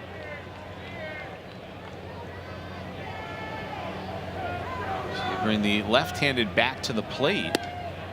Boy, it feels very early in this game to burn your backup catcher, but do you think this is a move in an effort to try to win this game or get him a little bit closer? Or you think something's wrong with Langoliers? I think there might be something wrong with Langoliers. I don't know if you make this type of move. Langoliers is a very dangerous hitter. Heim pops it up. Right behind the bag at second. And Otto puts the squeeze on out number 2. There has to be something wrong with Langoliers. I would have to think that there's something wrong there. I mean, I don't feel like you take out a guy who has 20 home runs and 44 driven in just because he went 0 for 2 in his first two. There's got to be something else to that story.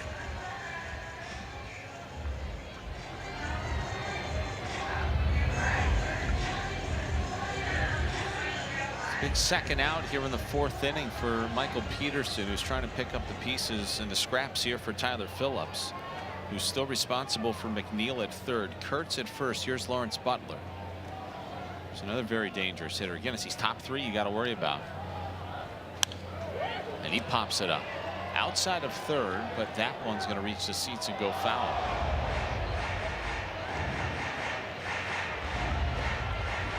Again, there's a reason why Michael Peterson has come into this ball game. Clayton McCullough wants this game to stay right where it's at.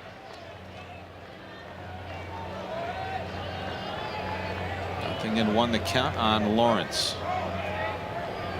Young man out of Burlington, New Jersey, grew up in Atlanta. Takes a fastball on the inside corner for strike 2, and that one had a little steam on it. Butler had 21 homers last year, 22 his rookie season in 2024, or his sophomore season, I should say. He exhausted his rookie eligibility in 23. Power threat 0-2. Check swing liner foul. Got to stick with it. He just wasn't ready for that? Nope, he's not ready for the fastball right now. He actually hasn't been ready for the fastball all season long. Kind of look at the numbers against the fastball. He's only hitting 198. No reason to give him a chance to get that bad head out, throwing him a slider or a changeup. I would stick right with the fastball. He did, and he missed.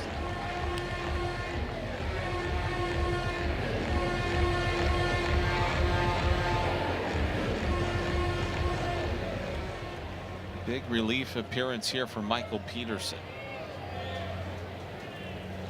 His 35th of the year. Now his 15th pitch of the inning, and the 1-2 is low.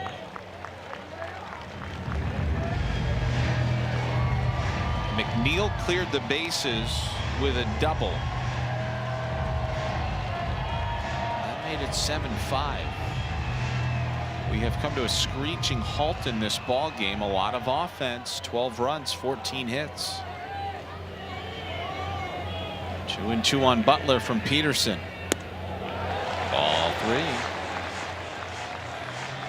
Man, like that from Hicks right there. Hicks behind the plate is telling Peterson, come to me, right? Stay on me. Right now, everything is just kind of staying open. Those balls are sailing arm side. Got to finish it. Payoff. Ball 4. Like, call me crazy. I just trust Peterson here. I just don't think that's the end of the world with Thomas coming to the plate, the 9th A to hit in the inning. I mean, you have no wiggle room now, but you just continue to think about the top third of this batting order, and here comes Colby Thomas. The problem is that you had him 0-2, right? Yeah, I hear you. So having a guy 0-2, you want him to be able to put him away. No, I hear you. The sun's setting, and the fun is just beginning. Excitement is brewing. So here is Colby Thomas, batting .233 on the year, 0 for 2 tonight. Once again, the bases are loaded. Thomas takes strike 1.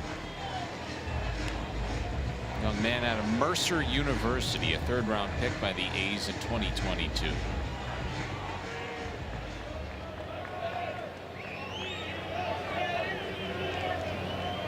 He's hitting 3 straight and 4 of 5. Popped him up foul. Now it's 0-2. Now where are we doing? I would expand the zone up and then maybe throw that changeup. The only problem that you have is that you got to be able to trust in Hicks too, that he's going to keep that ball in front. So you have bases loaded. McNeil, Kurtz, and Butler. A's have them loaded. Peterson ahead of Thomas, 0-2. He just got a piece of that fastball, did Thomas, who coming into tonight over his last 25 games, a 167 hitter. So Peterson desperately trying to get out of this messy situation here. He came on and walked Kurtz, got Heim pinch hitting for Langoliers to pop out, and Butler, he walked him. Another 0-2. Got him. High heater struck him out. The A's get 3 here in the 4th. They're inching closer. We'll go to the 5th. 7-5. Marlins lead.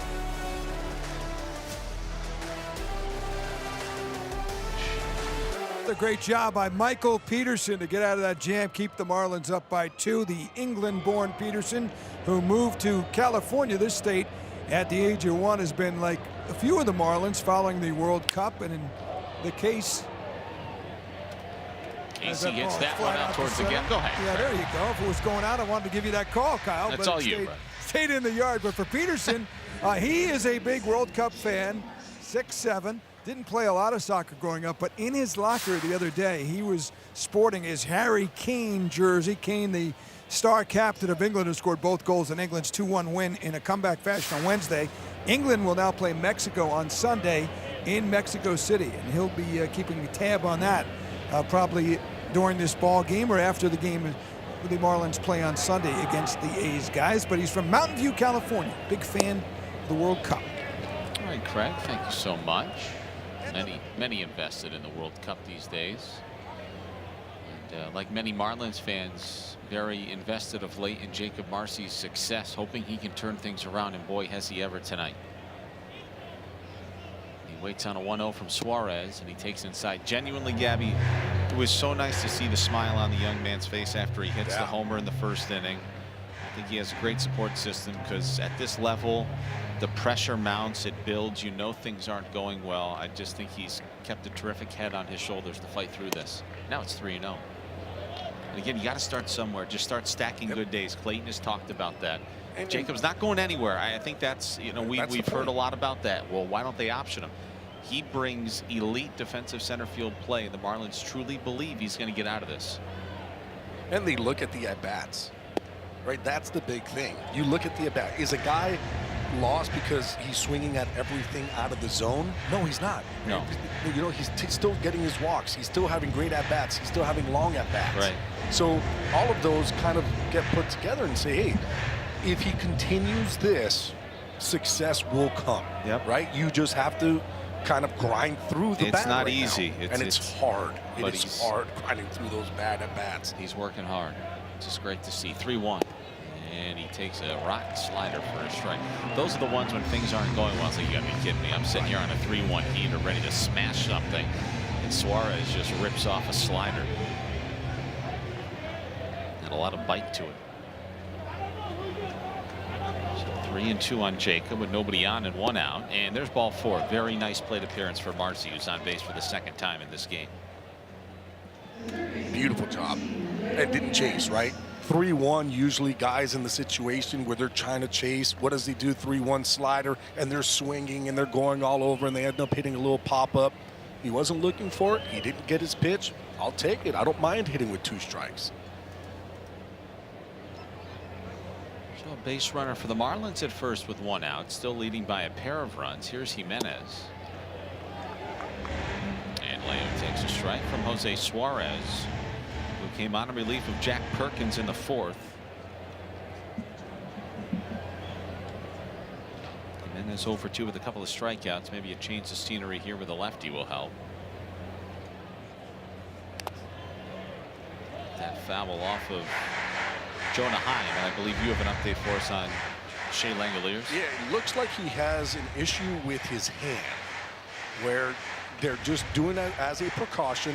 He wasn't feeling right after a couple of the swings, and they were kind of taking a look at it, and they said, you know what, let's just go in, let's make sure that you're not going to hurt yourself, and we'll evaluate it later.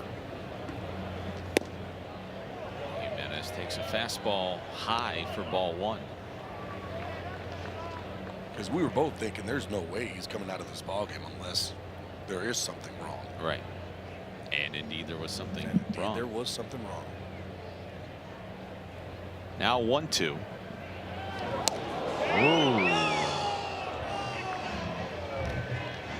It's Got close. That was very close. Suarez has a good pickoff move. 28-year-old lefty out of Venezuela.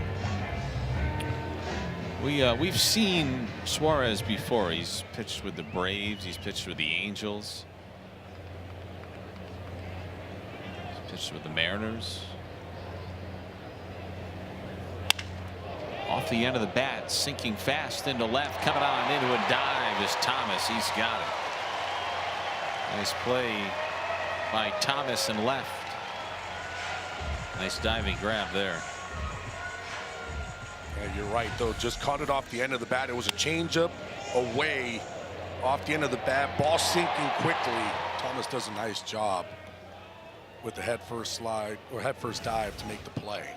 Now, I wouldn't be surprised if all of a sudden we see Jacob Marcy trying to take off here, get into scoring position. Why not? For Liam Hicks. Leads the team in stolen bases.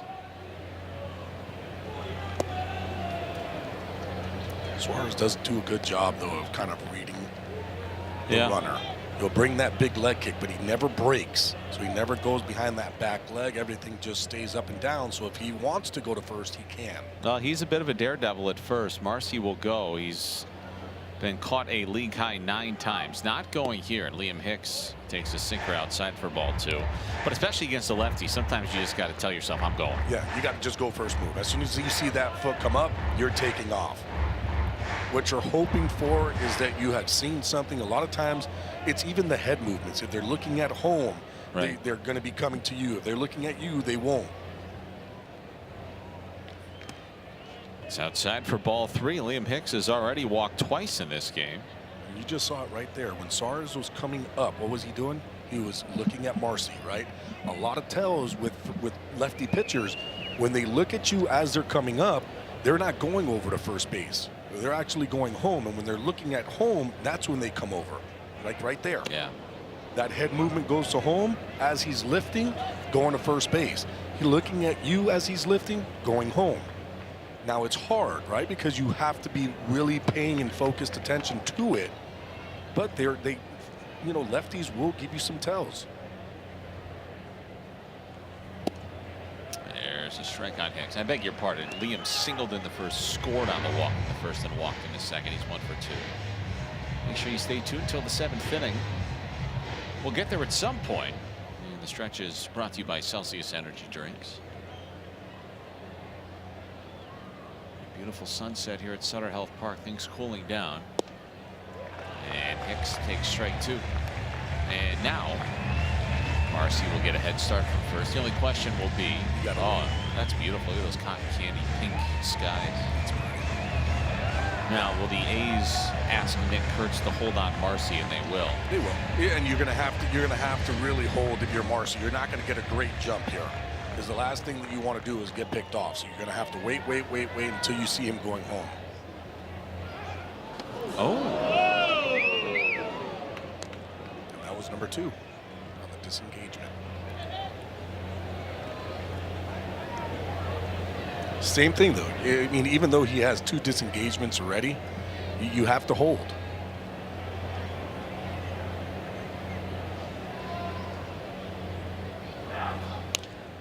Hicks flies one to shallow left.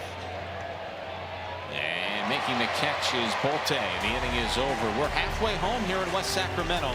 Marlins still lead by 2.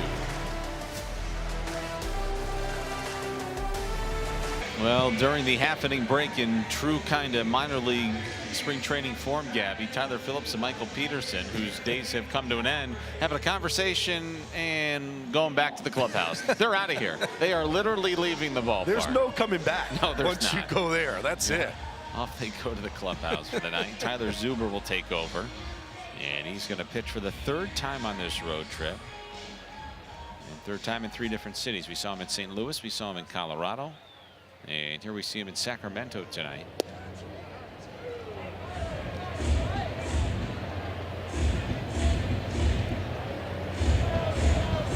Joshua Kuroda Grauer flies one to left, down the line, and foul.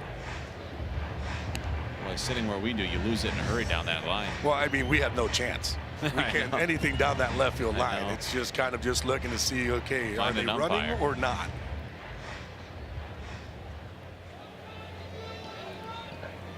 Hey, there we are. We're here. We're here. Bouncing ball to third. Pick it. Low throw to first. What a nice pick by Stowers. And there's one away for Zuber. So here we are. Now you can kind of see our ballpark vantage point here. Yeah, anything down that left field line, we're gonna have some trouble, but this is a cool view here. It's fun. I think it's fun. It's very cool. I think Vegas will be really fun, but I think Sacramento's fun. Yeah, it is. A lot of people here. Well, that's kind of the beauty of it, right? There's 15,000 people. It's an intimate experience. It's an opportunity for those here in West Sacramento to take in Major League Baseball, and you do it. They pack them in like this. It makes for a real fun night. Carlos Cortez lines one into right in the base hit. Tying run coming to the plate. Who would have thought that after Marlins got those 6 runs on 5 hits in the first? Well, we are here to remind you once again that we can all unite to help Venezuela, and Marlins fans can do some of the upcoming series against the Mariners. Get yourself $5 tickets, and the Marlins will make a $5 donation for every specialty ticket sold. You can donate an item at the home plate entrance on game day. That'll be good for the whole series. Scan that QR code. That is hit weakly on the ground into right. And Bolte's got himself a base knock. That's the one we say the ball has eyes. They're playing for Poole. And Bolte just off the end of the bat. This pitch, it was a sweeper way off the plate. All he does is just touch it.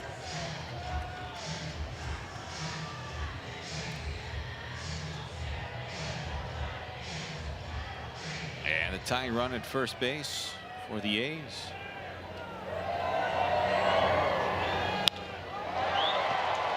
Fly ball in the air to center. Marcy's got this. And out number 2 as Zuber gets McNeil to fly out. He wasn't wasting any time, was he? No. And Jeff McNeil will do that too. He'll go up there and he's just looking to swing. Done it a couple times today. First pitch, if it's somewhere close, he's going to be swinging.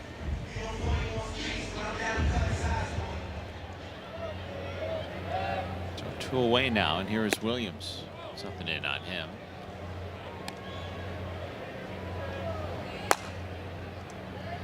Calvin Fauché is loosening. This could be the last batter for Zuber, the way that Clayton's managing this. What do you think with Fauché loosening like that?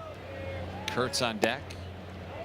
Strike on Williams. 1 ball, 1 strike. And Williams already has a double here today. It extends his 4-game hitting streak to 5. And you start to look at what he's done, especially in his last 13 games, hitting 389 as an OPS over 1,000. So I mean, this is not an easy out right now. We talked about it, you know, in the onset. Like, this is a very good hitting team. Where they have struggled is on the mound. But when you kind of look at the offense, even having to bring guys up, guys can put the ball in play.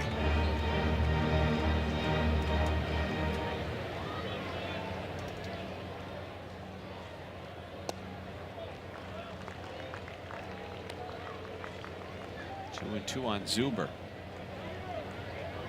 He's gotten a ground out, a fly out, sandwiched around a couple of singles by Cortez and Bolte. Number 9 hitter is at the plate. The 2-2. He's yanked foul. Boy, did you see how quickly Williams pulled his hands inside on that fastball? That's something else there. There's a reason why we talk about like what he's been doing. He's got really good bat to ball skills, and you saw how quick his hands are getting in the zone.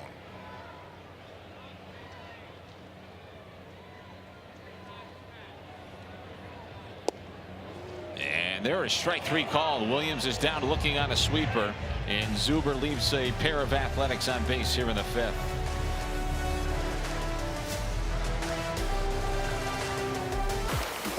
Well, time now for our Ocean Bank Making Waves Miami Marlins minor league report. And how about the fish of the month? Brandon White, pitcher of the month in Jacksonville. Cam Canarella just slugging his way through the Southern League with Pensacola. Juan Matthews, the defensive player of the month with Double-A Pensacola, and Dylan Head was the fish of the month and the outfielder for Beloit. I was hoping those were 4 young studs right there. Yeah. And a pitching change here for the Athletics, who trail by a pair of runs as this ball game starts to grow. Gabby just a little bit older, but we got a good one going. Here's Justin Sterner, 29-year-old right-hander out of La Jolla, California. That's the San Diego area. He was a BYU kid. Kyle Stowers with a high fly ball in the air to right field. This has got a chance. That is gone. Kyle Stowers puts the Marlins back on top by 3 with a high arcing moonshot here in Sacramento. It's his 3rd hit of the night, his 9th homer of the year. You know what's funny, Kyle, is that we talked in yesterday's ball game about the Goodman home run, or 2 days ago about the Goodman home run at 45 degrees. This one, 45-degree launch angle, and it gets out of here. By plenty? By plenty. Boy, at first glance, the way that Butler started to go back on that ball, just slowly drifting, you thought maybe he'd have that thing on the warning track. Lopez grounds that softly to shortstop. Off-balance throw-in time, 1 away. Let's take a couple of looks here. I mean, this is a 93-mile-an-hour fastball up and in.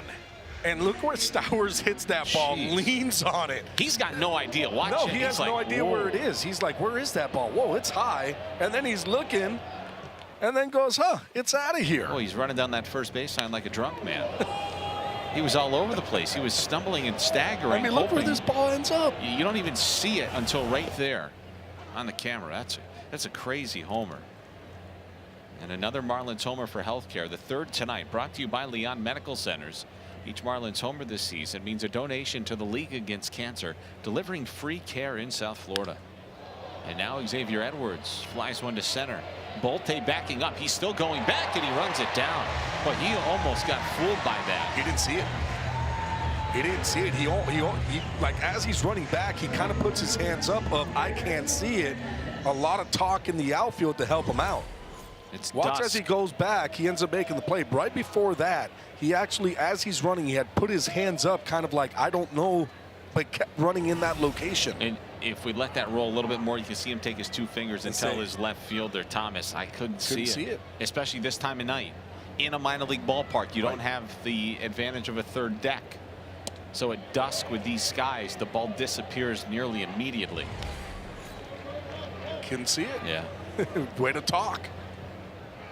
Way to have my back, you could see him say. Look at that. I mean, as soon as the ball gets above where we're sitting, you're going to have a hard time finding it.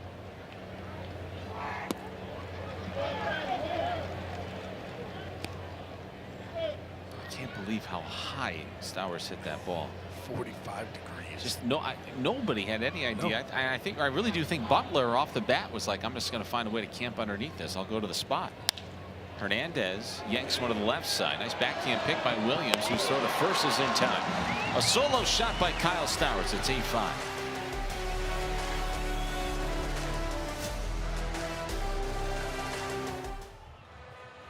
His 250th birthday here on this July 4th weekend in West Sacramento.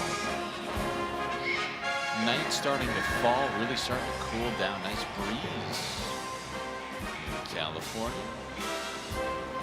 I read about an hour and a half northeast of San Francisco, the Bay Area. And the climate change is crazy, I tell you.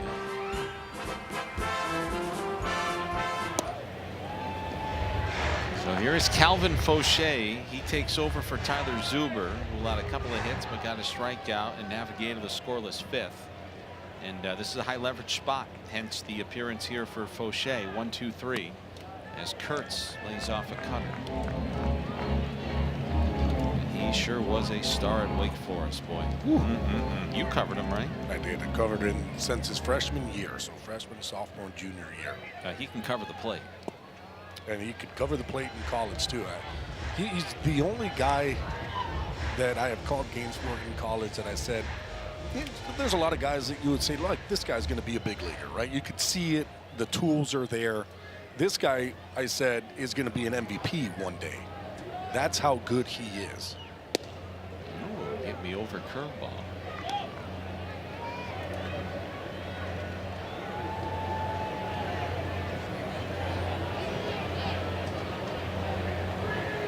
He's got all the tools to be an MVP, doesn't he? Oh, he does. The power, the plate discipline, the understanding. You make a mistake, and look, the Marlins have been pitching him tough. Right? It's not like they're just going up there and just here's a fastball. It's sliders, curveballs, changeups, pitching them backwards.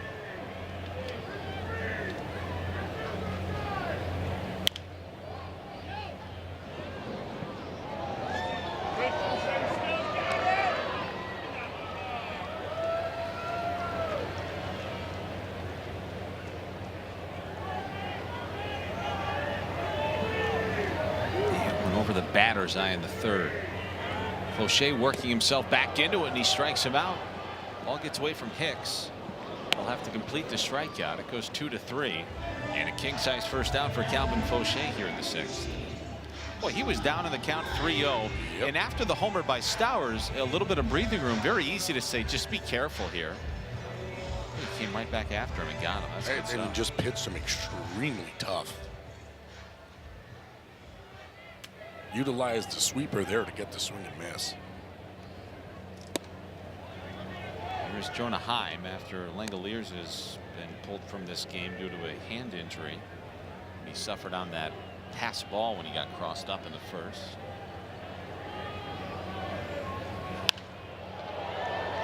Heim shoots that foul down the left field line. It's a guy that's been around. He's also a world champ. Yeah, boy, his 2023 season is one that'll always stick out on the back of his baseball card. He was an all-star. He won a Gold Glove. He was also a World Series champion that year. Fair to say he was really the defensive anchor for the Rangers World Series team a couple of years ago. So a little tardy to the party on that fastball. Nothing at 2. It's fun watching Calvin Fauché go out. He'll throw a 95-mile-an-hour cutter and then say, you know what, let me just hump up here to 98 with the 4-seam fastball. I mean, look, that 3-pitch sequence there, that's why baseball is so tough. You get a cutter at 95, 98-mile-an-hour fastball, then you get a sweeper at 87. Back-to-back breaking balls. You think he'd go fishing for it if you threw it again? I think he would. I think here too, if you go right back to that same curveball or the sweeper, either one of those 2 pitches, I think you'll get him to swing.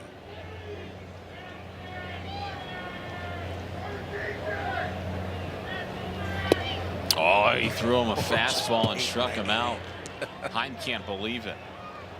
Back-to-back strikeouts for Fauché here in the 6th. He just painted 98 miles an hour on him.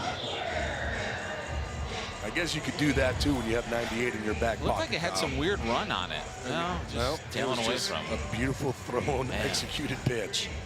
Yeah, I guarantee you that Jonah Heim probably thought the same process as us. He might go back to that curveball again or the sweeper. Nope, good old number 1. 14 pitches, 2 outs, nobody on. Butler 1 for 1, a single. He's drawn a pair of walks. 2-0. Calvin getting a little bit closer to home, I guess, right? Chula Vista. It's probably like an 11-hour drive from here to Southern California. I can tell you exactly, roughly. Chula Vista from here, well, that's not as bad as I thought, honestly. A little over 7-hour drive. That's nothing. There's strike 2, good curveball. Oh, that's nothing. Apparently they have a good pizza place there. That's what I've heard.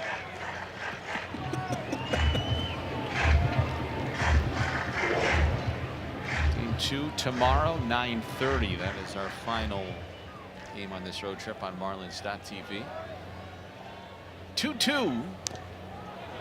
Hit foul.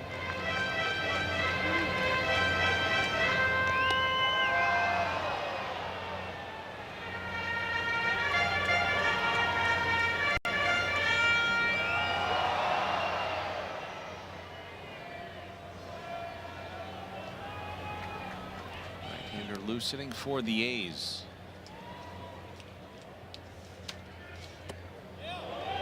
Did he go?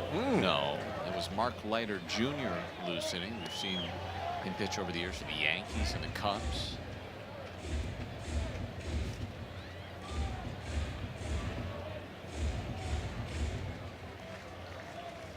So he goes back to the curveball here. And he went with the sweeper, and he hits it to second. That's a perfect 6th inning for Calvin Fauché.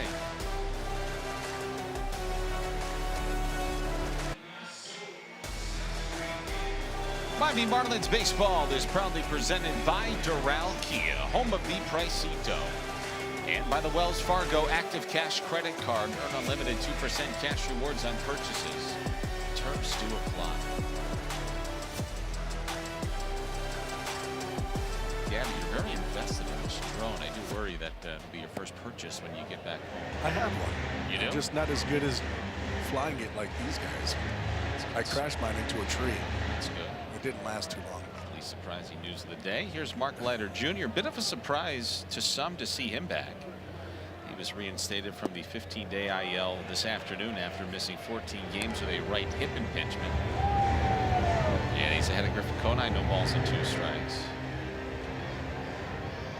Last year, Leiter 6-7, 2 saves. Pitched for the Yankees. It was the 6th season of the major leagues. And, oh my gosh. Now what was that? That was a heck of a splitter there. Yeah. Wow. It's a good split sinker combo mix.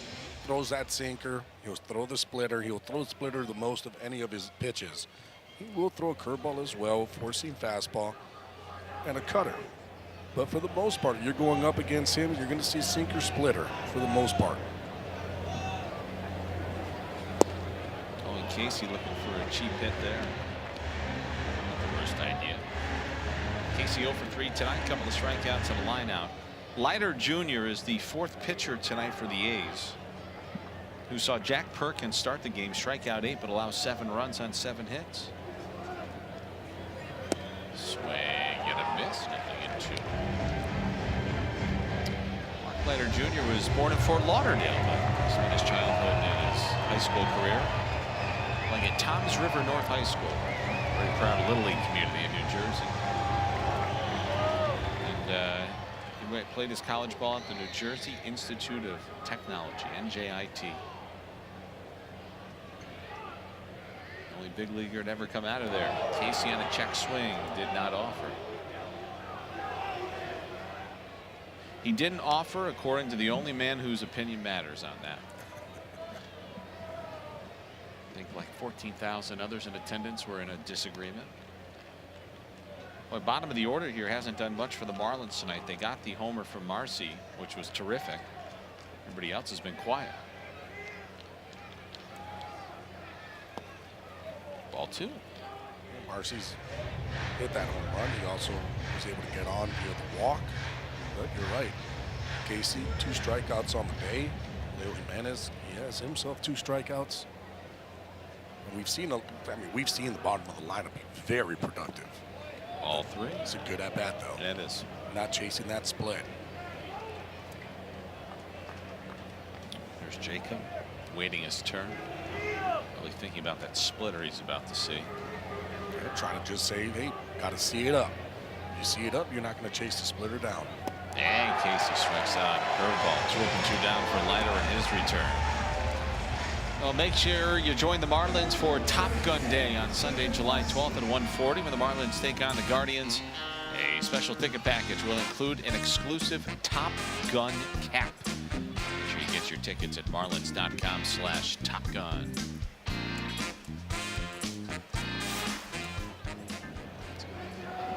Heck of a drone operator we have here tonight, unlike the one sitting to my right. Here's Marcy. Ooh. Oh, he wanted to challenge it. Go ahead, Jacob. Go right ahead. That missed low. Yeah, but you know, like that's being a team guy. Yeah, it is. You're right. There's nobody on base. There's no reason to challenge. He wanted to because he knows that it was down and says, nope, I'm not going to do it just in case. You got to respect that. And to collect himself, he asked for time and took a little stroll, and he digs back in. Salt Lake Bacher loosening. Oh. Ooh, that hit him. Oh, it did. It got him on the thigh. And Marcy is on base for the 3rd time in this game. Athletics dugout is a little perplexed, but now they say play on. Yeah, they saw that it did hit him. I saw it right away. It was a split finger, a worm killer. Straight down, ball comes right off of his thigh. And if you're going to get hit, this is where you want to get hit. Yes. Just a little graze off the thigh. Thank you very much. I'm going to first. I can see him trying to steal a bag here as Jimenez takes a cutter low for ball 1. See, I don't. Or why? Because then you have 9-1-2 yeah. in the 8th. Yeah, I hear you. Kind of turn the lineup over. You let Jimenez go up here and swing. You know, the only reason I say that is at times this year the Marlins have been the exception to that rule because they're so aggressive. You know what I'm saying? Yeah. Leiter's not convinced he's not going to try. I'm not saying that it's a bad idea. No, right? but I hear you. If he gets thrown out instead of 1-2-3 to up in the 8th, it's 9-1-2. Now then you get into the discussion of, well, then you could just hit Sanoja for Jimenez in the 8th and maybe even shore up your defense. And there goes Marcy. He's going to give it a go. Himes throw down to second. He is in plenty of time. Marcy caught stealing for the 10th time this year. Marlins lead by 3 at the stretch here at Sutter Health Park on a Friday night in West Sacramento. Time to go to the 7th inning stretch, brought to you by Celsius.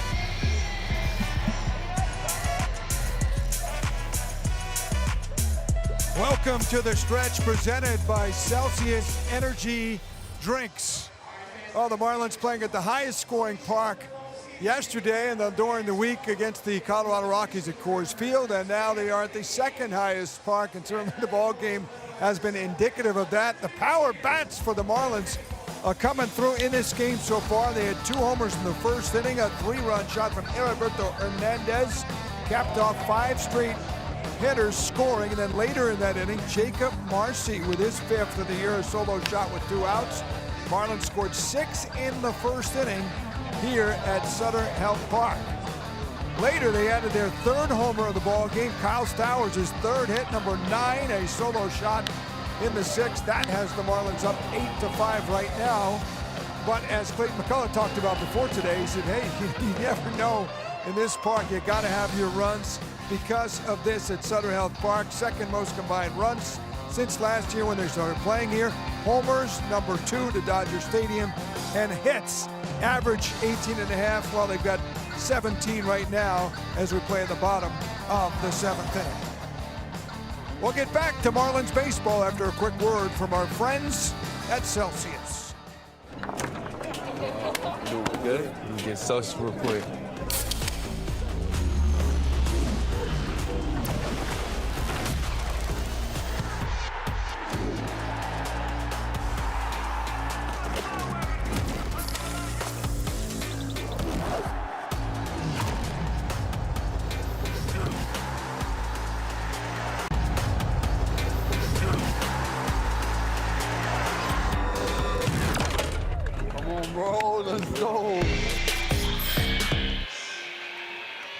Well, the Marlins lead by 3 as we enter the bottom of the 7th inning. Here's Ricky, and Raleigh, and Dennis. Creepy. Not him. The mascots. Like Bacher's lovely, appearing for the 29th time this year. And the first pitch is a broken bat pop-up into shallow right. Colby Thomas is retired, and so too is that bat. Yeah, with Bacher coming up too, I can think that maybe throwing a couple innings. I mean, Mike Bacher is a guy that can go, you know, 2 or maybe 2 innings. Maybe. Oh, look at that, right off the end. I used to hate when that happened because I'd always think maybe the bat was broken and I didn't realize it. Oh, prior to hitting. Prior to hitting. You know, there's a little hairline fracture by the hand that you don't really see because, you know, you got all the sticky in there. Yeah. And then you hit a ball like that and the bat just explodes on you. You think maybe a multi-inning assignment for Bach? I do. I mean, he is a Ready guy that for can go multi-innings, and Clayton McCullough does like throwing a multi-innings. He's been really good in his last 10. Last 10, he has a 1.65 ERA for the Marlins. If I were to guess, if this starts to go according to plan for Clayton McCullough and Lake Bacher here in the 7th, I think it could potentially be a John King appearance in the 8th, because you would have Kurtz potentially lingering. Of course, you don't have to face him if they retire the next 6 in a row, as Edwards picks that off to his left, and JKG is out at first for the 2nd out. And now a quick message from WHG. Winning doesn't just happen by accident.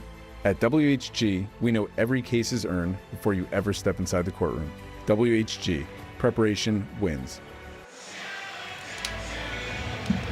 So we'll see. Yeah, just kind of looking at it, if he's able to go perfect, then he's going to be able to pitch the 7th. He'll be able to pitch the 8th, and then you have the 9th inning to worry about. And you already know who's coming in that one. The other part of that calculus, and again, Kempner is here, so you do fortify the bullpen a little bit. You have an extra arm. If he goes 2 innings, is he then unavailable tomorrow? But if it's only 1 today, do you have him available for game 2? It's all part of what Clayton will have to think about. Here's Carlos Cortez, and he's ahead of the count 2-0.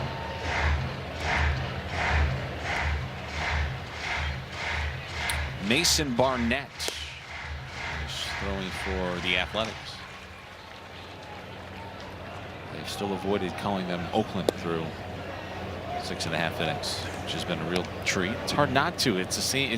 Everything's the same. The Vegas patch is weird. You're in Sacramento, but their get-up, nothing has changed. Same colors, same everything. You got to play at the Coliseum. I did. There's a strike on Cortez. It's 2-2. I got thrown out of the game at the Coliseum. Did you? I did. It's one of the things I remember. Were you right? Yes. It was a check swing that was called a strike. Oh, if it was a check swing, you were not right. And well, you can go back and look. But it was the home plate umpire who called it, and all I did was just toss my bat, and he wanted to toss me. That's it. I didn't even say anything. I just looked at him. I said, "Really? That's fine. See you later." I went right back. You had a long walk too. Yes, and you had to go through the fans. Go through the fans. It was weird. Yeah. And the fans didn't even say anything because they were wondering why I got tossed.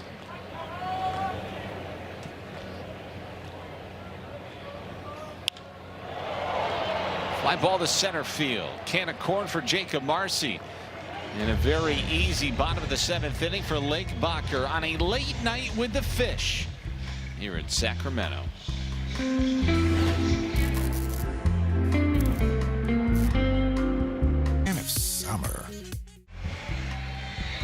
This copyrighted telecast is presented by authority of the Miami Marlins and may not be reproduced or retransmitted in any form. And the accounts and descriptions of this game may not be disseminated without the express written consent of the Miami Marlins. Oh, that late night with the Fish theme is so good. Total throwback. Yeah. Oh, so nice. Is this how you go to sleep at night? Just put this music on? That's one way to put it. I don't know if we just let that play every night we were on the West Coast for the fans back home. Once it gets to midnight, you just get that very soft tune for the duration. It's royalty free. Here is Leo Jimenez, who was at the plate when Jacob Marcy was caught stealing for a 10th time there in the 7th. Thought maybe this would be a Javier Sanoja pinch hitting assignment, because then he can put him in at defense, give him a shot to hit. He's been so good. But no, they'll leave Leo when he's 0 for 3. Well, Leo does a really good job defensively. So. Yeah, he does. You're right. And you want to give Sanoja kind of a day off if you can, right? So if you don't have to use him, there's no reason to send him out there. Ground ball right back to the Auburn Tiger, Mason Barnett. That is our All-State good hands replay, because this was coming in scorching hot back at Barnett at nearly 100 miles an hour. Yeah, this one came in hot. Barnett just nice and easy, makes the play. PFP's at its best. Barnett, 25 years old, right-hander, grew up in Kennesaw, Georgia. It is such an unbelievably hot area for baseball. Those kids coming out of Georgia. Oh my gosh, it's just ridiculous. Barnett's been throwing the ball extremely well, yeah, too. He has. Good fastball, slider, sweeper, curveball. Not really any damage against any of those pitches. This is only his, let's see here, 15th Major League appearance. He made 5 starts last year, so now he's transitioned into the bullpen. And sometimes this will do wonders for guys. And like Nelly always likes to say, every good reliever is just a failed starter. And he was a failed starter. And he's become an unbelievable reliever as Hicks lays off a sweeper. So Nelly calls himself a failed starter? Oh, certainly. Absolutely. He knows that.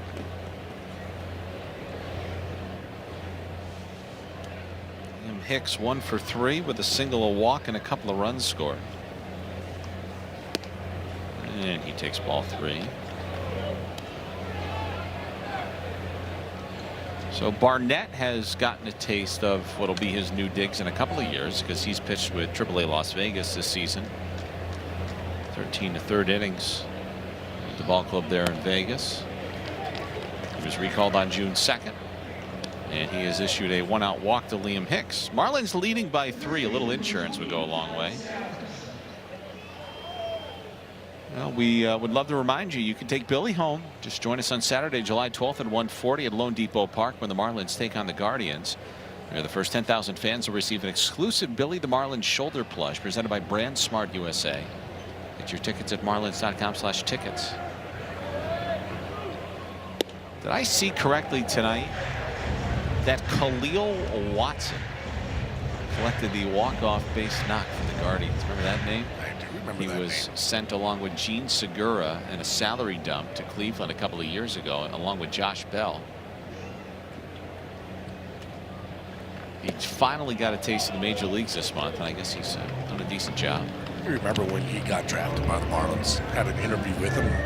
He said his goal was to steal 70 bases. And I said, oh, that's interesting.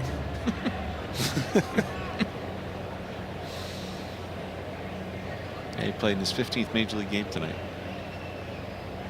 It was the 16th overall pick in 2021 by the Marlins as Stowers lays off a fastball. He was a guy that, you know, fell in the draft too, because he was supposed to be like a top 5 pick. Yes. And the Marlins were able to take him at Right. 16. If I recall, there were some issues there that had spooked a few teams, some of which came to fruition in his minor league career. 2-1 to Stowers. That is ripped deep to right. Get out of town! Kyle Stowers leaves the yard for the 2nd time in this game. And for the 2nd time in as many at-bats. He's got 10 homers on the year. There's the insurance. 10-5.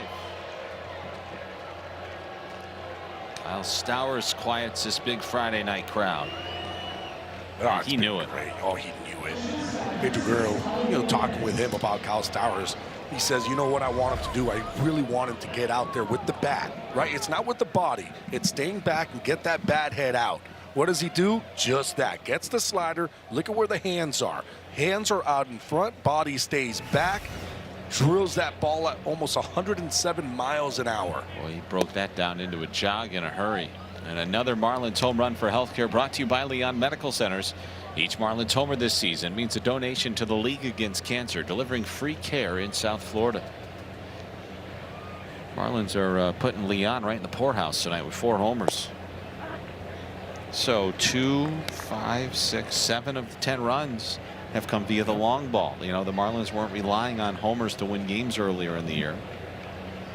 And you also talk about the parks that you're playing in, right? Yep. This is a park that, you know, if you put a good swing on it, it's going to go. Otto Lopez is called out on strikes. Lopez 0 for 3 after he started tonight, 2 for 2.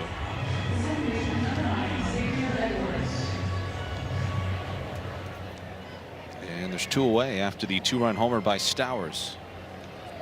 Boy, that was big. Huge. Talk about insurance runs, especially in this ballpark.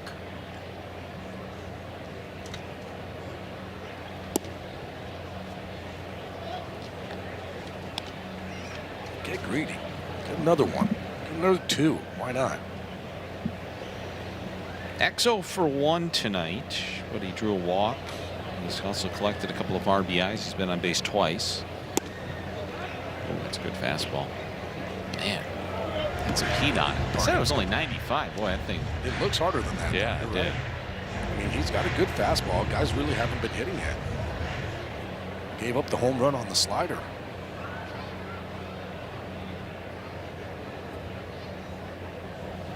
That was the first home run that he has given up on the slider.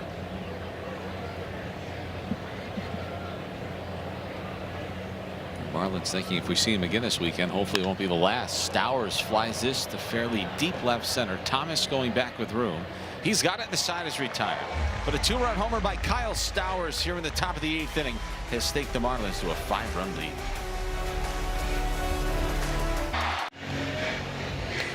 Bottom of the 8th inning here at Sutter Health Park. Game 1 of a 3-game 4th of July weekend series. Scoreboard brought to you by Werner Hoffman, Greg, and Garcia. Defensive changes to tell you about as we go to the bottom of the 8th. Marlins leading by 5. Liam Hicks has come out from behind the plate. He'll go to first, so Stowers is out of this game. Bolte, first pitch swinging against Blake Bacher. He sends that fly ball to center. Marcy is back right in front of the wall. He reels it in for out number 1. Boy, Bolte gave that a ride. I mean, just got underneath that fastball. Joe Mack now catching, by the way. Yeah, Joe Mack just putting all the hands in, right? So you're going to put your best catcher behind the plate. And what you're going to do is you're going to move Hicks over to first base. Now Sanoa's playing third for Jimenez.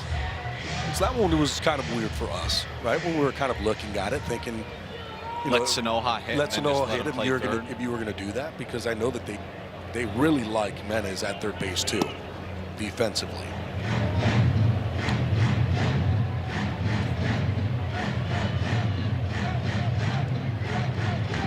You could probably make a case that Stowers has propelled himself into the best defensive first baseman you have. I would agree with that one. Unless there's something wrong.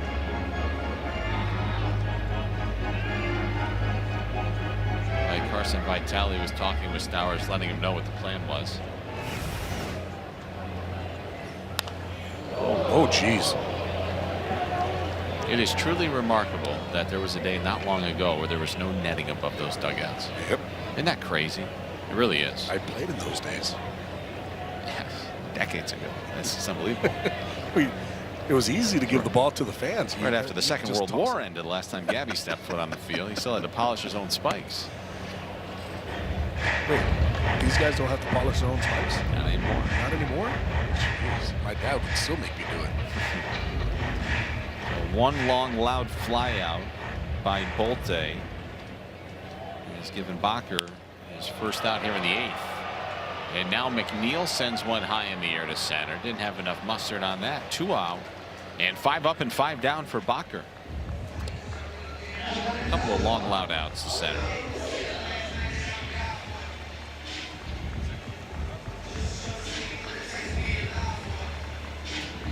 Looks like this is going to be Bacher's ball here. I don't see anybody warming up.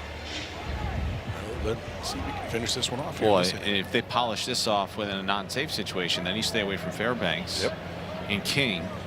You have an extra arm out there in Kepner because he optioned Gusto. And the night in which Phillips only gives you 3 1/3, you probably leave the ballpark feeling pretty good about your bullpen. And Bacher has gone 3 innings, so it's not like he hasn't. He could. He can save it. You start to look at that pitch count is what I'm looking at. He's able to keep that manageable. He's gotten up to about 42, 38, 49 pitches. So, I mean, he's right in the zone of where he needs to be.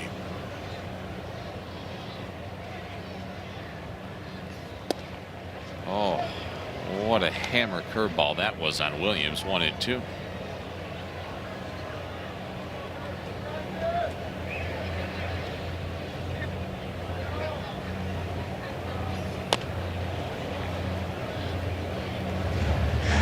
Joe Mack. I like what he this did thing's there. going to come fair. I like what he did I there. agree. A lot of catchers just pick it up and keep it moving. He was like, if you're not going to run, and this can go back into fair territory, I'm going to let it. Look at Mack right here. As soon as this ball gets hit, what is he going to do? But look back first. Right. Look back. I'll make sure that you're not running, and then, okay, I'll pick it up once it stops. Smart. Baseball IQ. Almost hit him.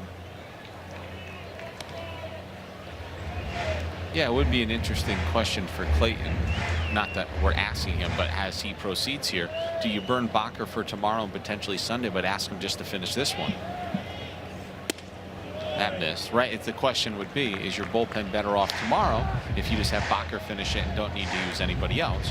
Or at 23 pitches, is he potentially still good available for tomorrow and you just ask somebody else to get you the final 3 outs, say a Zach Brixey? We will see. 3-2, swing and a miss. He got him. 2 perfect innings for Lake Bakker. And the Marlins retain a 5-run advantage as we head to the 9th here in Sacramento.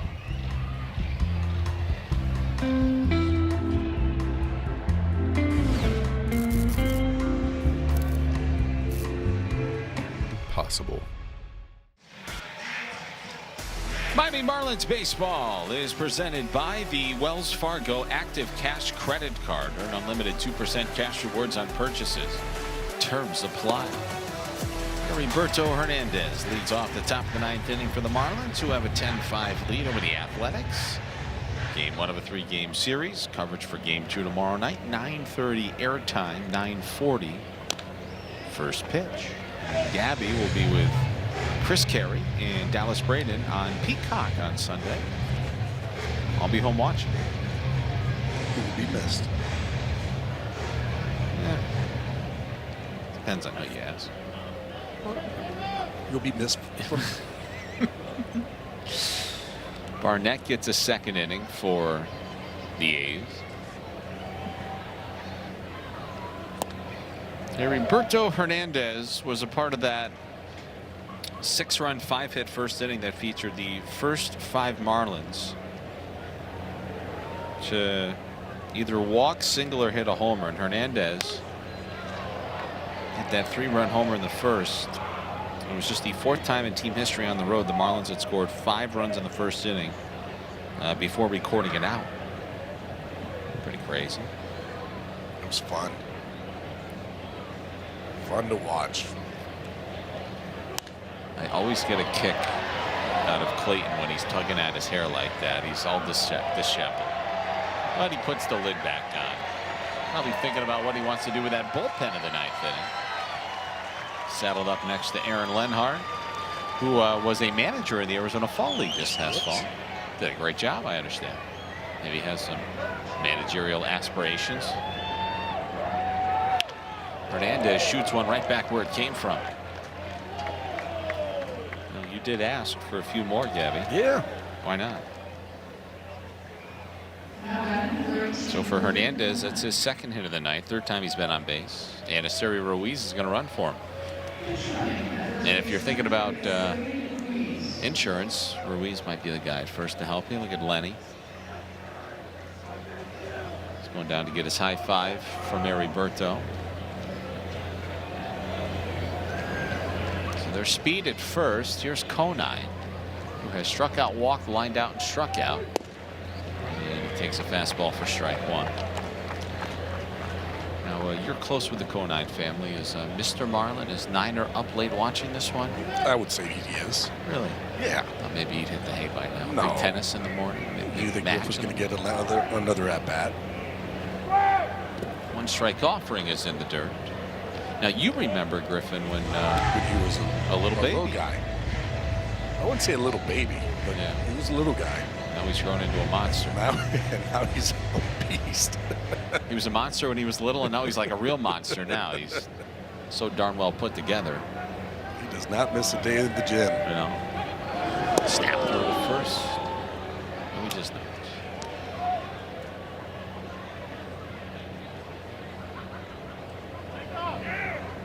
So Ruiz pinch running at the very least, even if he's not trying to steal, means your defense probably gets a little better in the bottom of the 9th. But he is running, and Conine swats that foul. And Ruiz just went headfirst into 2nd. That will require some laundry. Nothing you can do there. It's not like Conine can just go up there and say like, "Oh, I'm going to just let you go." You give 1 strike to the base runner. Not 2. Not 2. First one's yours. Second one's mine. I'll give you 1. If you didn't want to steal early, that's on you. But if I'm going to get a good pitch to hit like you got, a 4-seam fastball, sorry, man. Sorry, man. See if he goes with 2 strikes. He's actually walking back towards the bag. He's not going, and Conine strikes out on a changeup.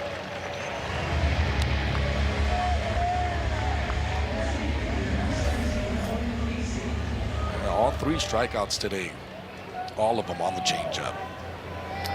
So the book is out in that regard. Now you have to make an adjustment. Correct. Now all of a sudden you have to just let the ball get a little bit deeper. The thing is too is that he has so much power to the opposite way. Speaking of power to the opposite field, here's Owen Casey, who's taken an 0 for so far tonight. Ruiz was leaning, but quick enough to get back to the bag.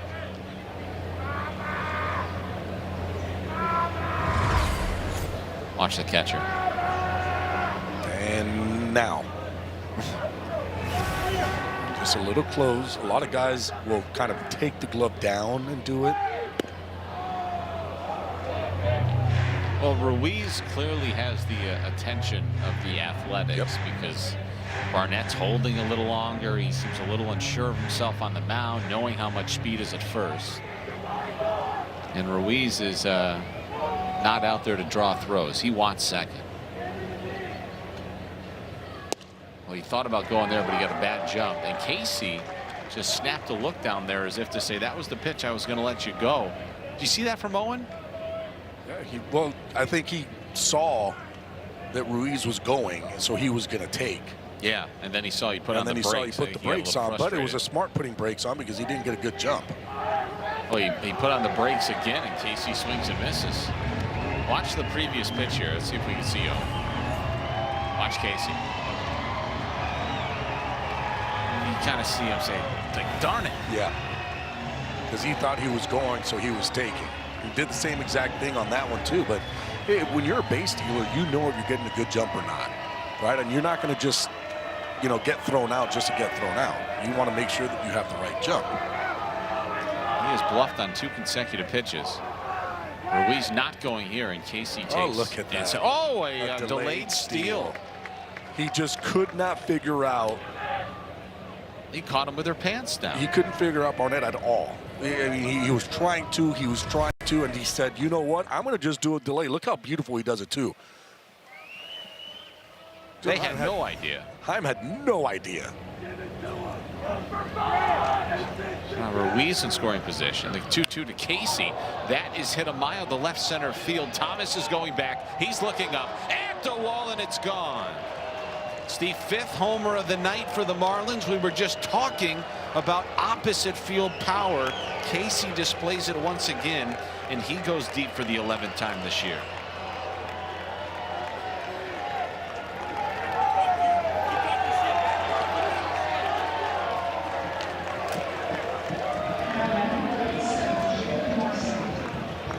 That sign travels well. Well, partner, you said it. He's got the opposite field power. Now, we've seen that since opening day, really. That was a beautiful swing on a curveball, staying back and driving it. And here is Marcy. Ball 1. Here's the swing. It's a curveball up, and boy, he hammered it. Yikes. But stayed on it, didn't try to pull it, just went that way. 101 miles an hour off the bat. Ball 2. Oh, the sound was just loud on that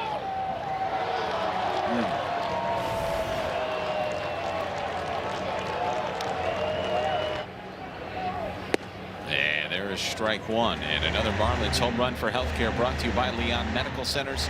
Each Marlins homer this season means a donation to the League Against Cancer, delivering free care in South Florida.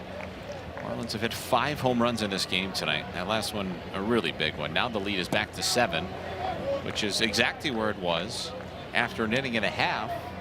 The Athletics started to creep back into it. It was a 7-5 game after the 4th, but since then 5 unanswered by Miami. Having a good chuckle about something down there. And the 3-1 is hit softly on the line to short. Williams has got it, and there's 2 away.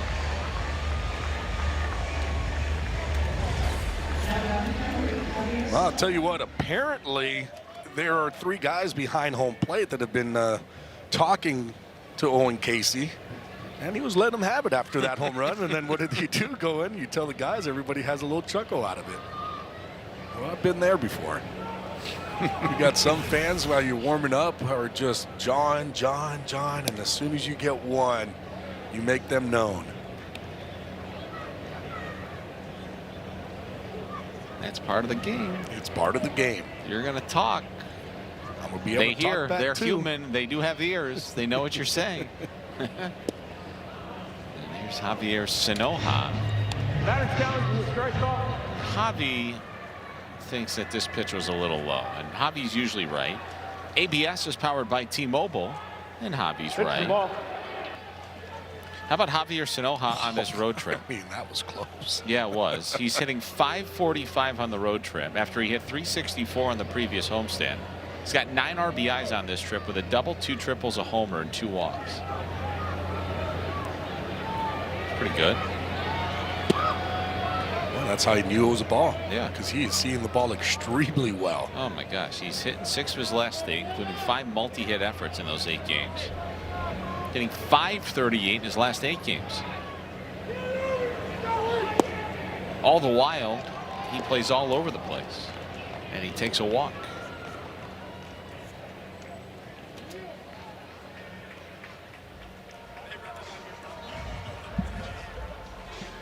Will the thrill loosening?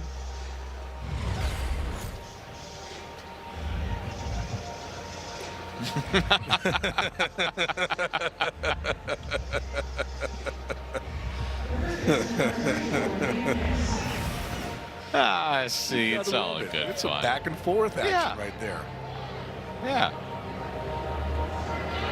That's good stuff. I love that. As long as, seriously, as long as you don't cross the line. Right. And you want to tell him that he stinks and all this good stuff, you better be prepared to face the music when he goes deep. It's all good. There's nothing wrong there. Runner at first with 2 outs as Liam Hicks takes a curveball for a strike. Liam 1 for 3 in this game.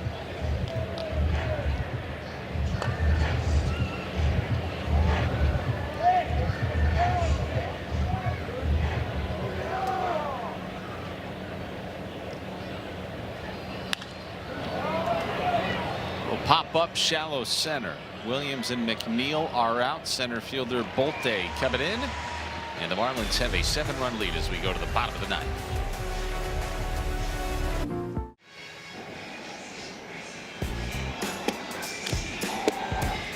And we are back here in Sacramento where the Marlins made a roster move today. Will Kempner is back and in limited action to start his major league career. I think everybody has been really impressed by what they've seen from the right-hander. There's your roster move today.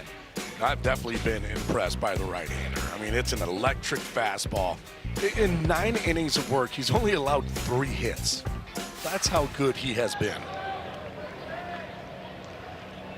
12-5 Marlins leading. Kurtz leading things off. And Kempner just threw a fastball right by him. It is one of the great looks in our game today, folks. 7th appearance for Kempner. 10 walks, 2 strikeouts. Or 10 strikeouts, 2 walks, I beg your pardon. The 0-1 to Kurtz. Woohoo! Nothing at 2. I feel like Kempner's the only guy with Kurtz up there. It's like, I'm going to throw you fastballs. Here you go. Try to hit this one. Yeah, if you barrel one of those up, I'll tip my cap. Yeah, I'm not going to throw off speed. Here it is. Here's 96 for you.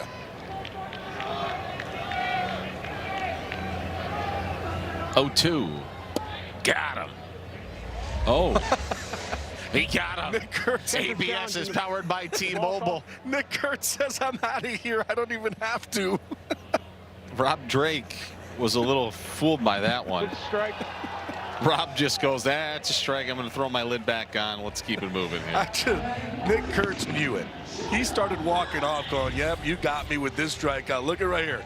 As soon as it happens, Nick Kurtz goes, yep, you got me. Wait, you didn't call that a strike? You yeah, can understand from the home plate umpire's perspective. Look where Joe Mack is setting up. Look where he. Right. Yeah. Kurtz even, he didn't even stay. Usually he would stay to watch. Yeah. He just walked off. He's like, no, that's a strike. He peeled away. Oh. It says 4-seam fastball, but from where he's throwing it, there's a lot of run to that fastball. I mean, technically it's not a sinker, but boy, it acts like one.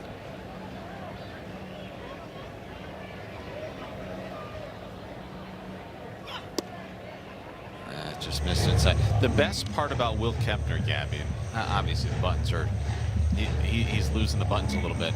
Like, he could literally forget everything in his locker except his glove and spikes. And he'll be good. But as long as the club he's brought his pants, a pair of underwear, and a jersey, that's all he needs. Ground ball hit softly to shortstop. Otto Lopez with the throw on over to first. There's 2 out. Now the Marlins are an out away from winning game 1. He just talks to himself. Just requires no maintenance here. I mean, the jersey is outstanding. It's so good. You got the salad coming out. It's beauty. That's the lowest V-neck right there. Yeah. He's kind of close to home, San Jose. That's fairly close.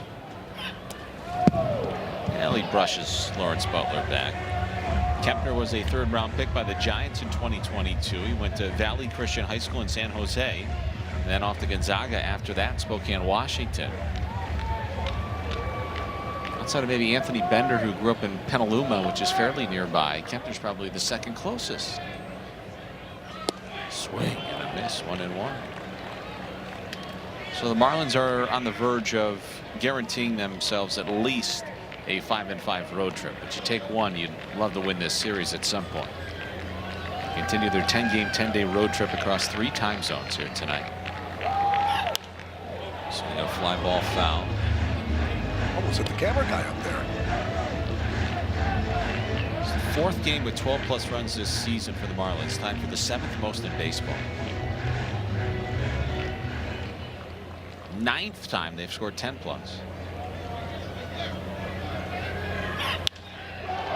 There's a fly ball to left center. Marcy is on his horse. He runs it down, and this ball game is over.